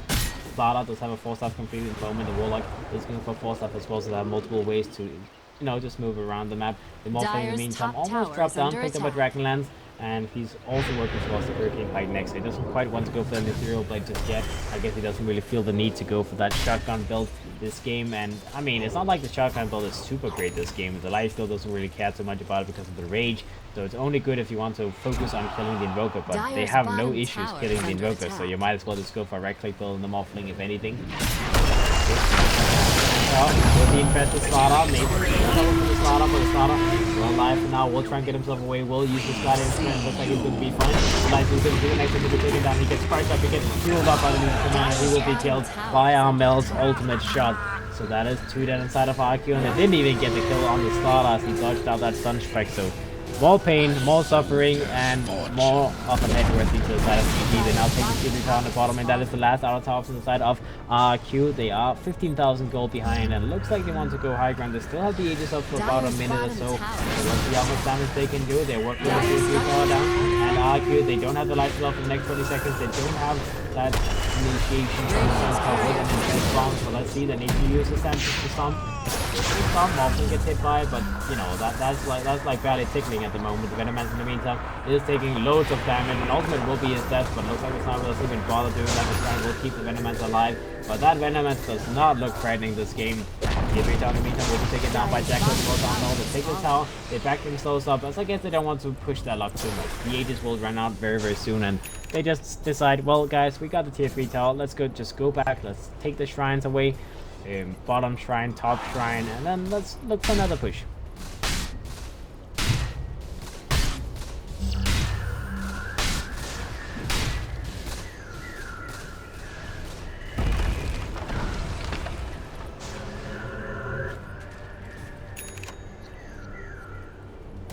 This will do nicely.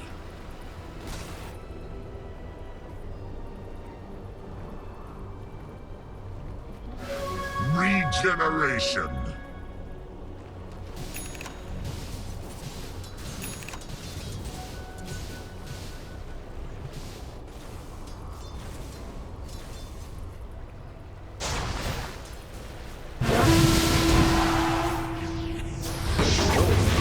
One person goes back, the other one goes in. The Legion goes victory on that Venoman. He will be able to get that win as well. Gets taken down on Venomancer Legion. That is the 3rd duel victory of the game. Not so many duel victories this game, but it doesn't really matter. I mean, as long as they keep killing people and not losing heroes, they're still going to be moving further and further ahead. The Legion does have that Ringed stack available now as well, the Sniper. Does have a full Mjolnir completed and will have a Shadow Maker cover that soon enough. So just, you know, more items that makes him difficult to deal with, difficult to catch, difficult to kill. The Warlock. That 4-star completed, so the Slaughter does have his own 4-star up and running as well. And let's see top lane, they're trying to push down the tier 1 tower up here. The Disruptor's moving in, he does have a little Observer Ward available, so they will get the vision of this Legion command. They know that he's going to be sitting here. Can they get something done on him? Looks like they go for a jump, the Legion commander comes up. The Legion commander will be killed. That is at least one kill coming their way, as that is worth, what, like 1,500 gold for everyone on the side of RRQ, something along those lines. As any kill at this point is worth a lot of gold, so let's see how much they got in that little one pick-off. Quick recap. That's, yeah, 1,500 gold going to the side of RQ just from that one kill. In the meantime, Smoke comes up from the side of CG. They're looking for the Invoker. Let's see if they can find a jump on him. They're moving around. The Smoke should pop in a second on that Slaughter, so he knows that someone is around here. Scheffler is going to be the target, and he moves down. The Slaughter finds him, goes on and sees him off. He gets taken down by Jacko. One hit, one kill. That Invoker dies. Out comes the Centaur's Infest Bomb, but you know, too late to the party. The Invoker's already dead, so I guess he will have to go somewhere else and look for kills.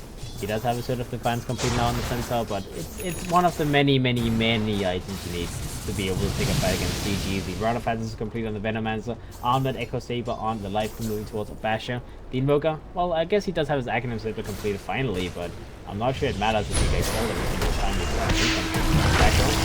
comes on, going, he comes back on the Slaughter, and that static bomb is going to do absolutely nothing. Nothing as they glimpse him away on that Slaughter, and he also moved away from that static bomb as well. Charged out the hook stomp. The Life will get taken down. The Venomancer drops down as well. The Rax will be taken down very quickly from the side of CG, as this could just be the GG. They're not calling it just yet, but it looks very much like that. The Disruptor will be still under the tier 4,000 since I'm trying to go in.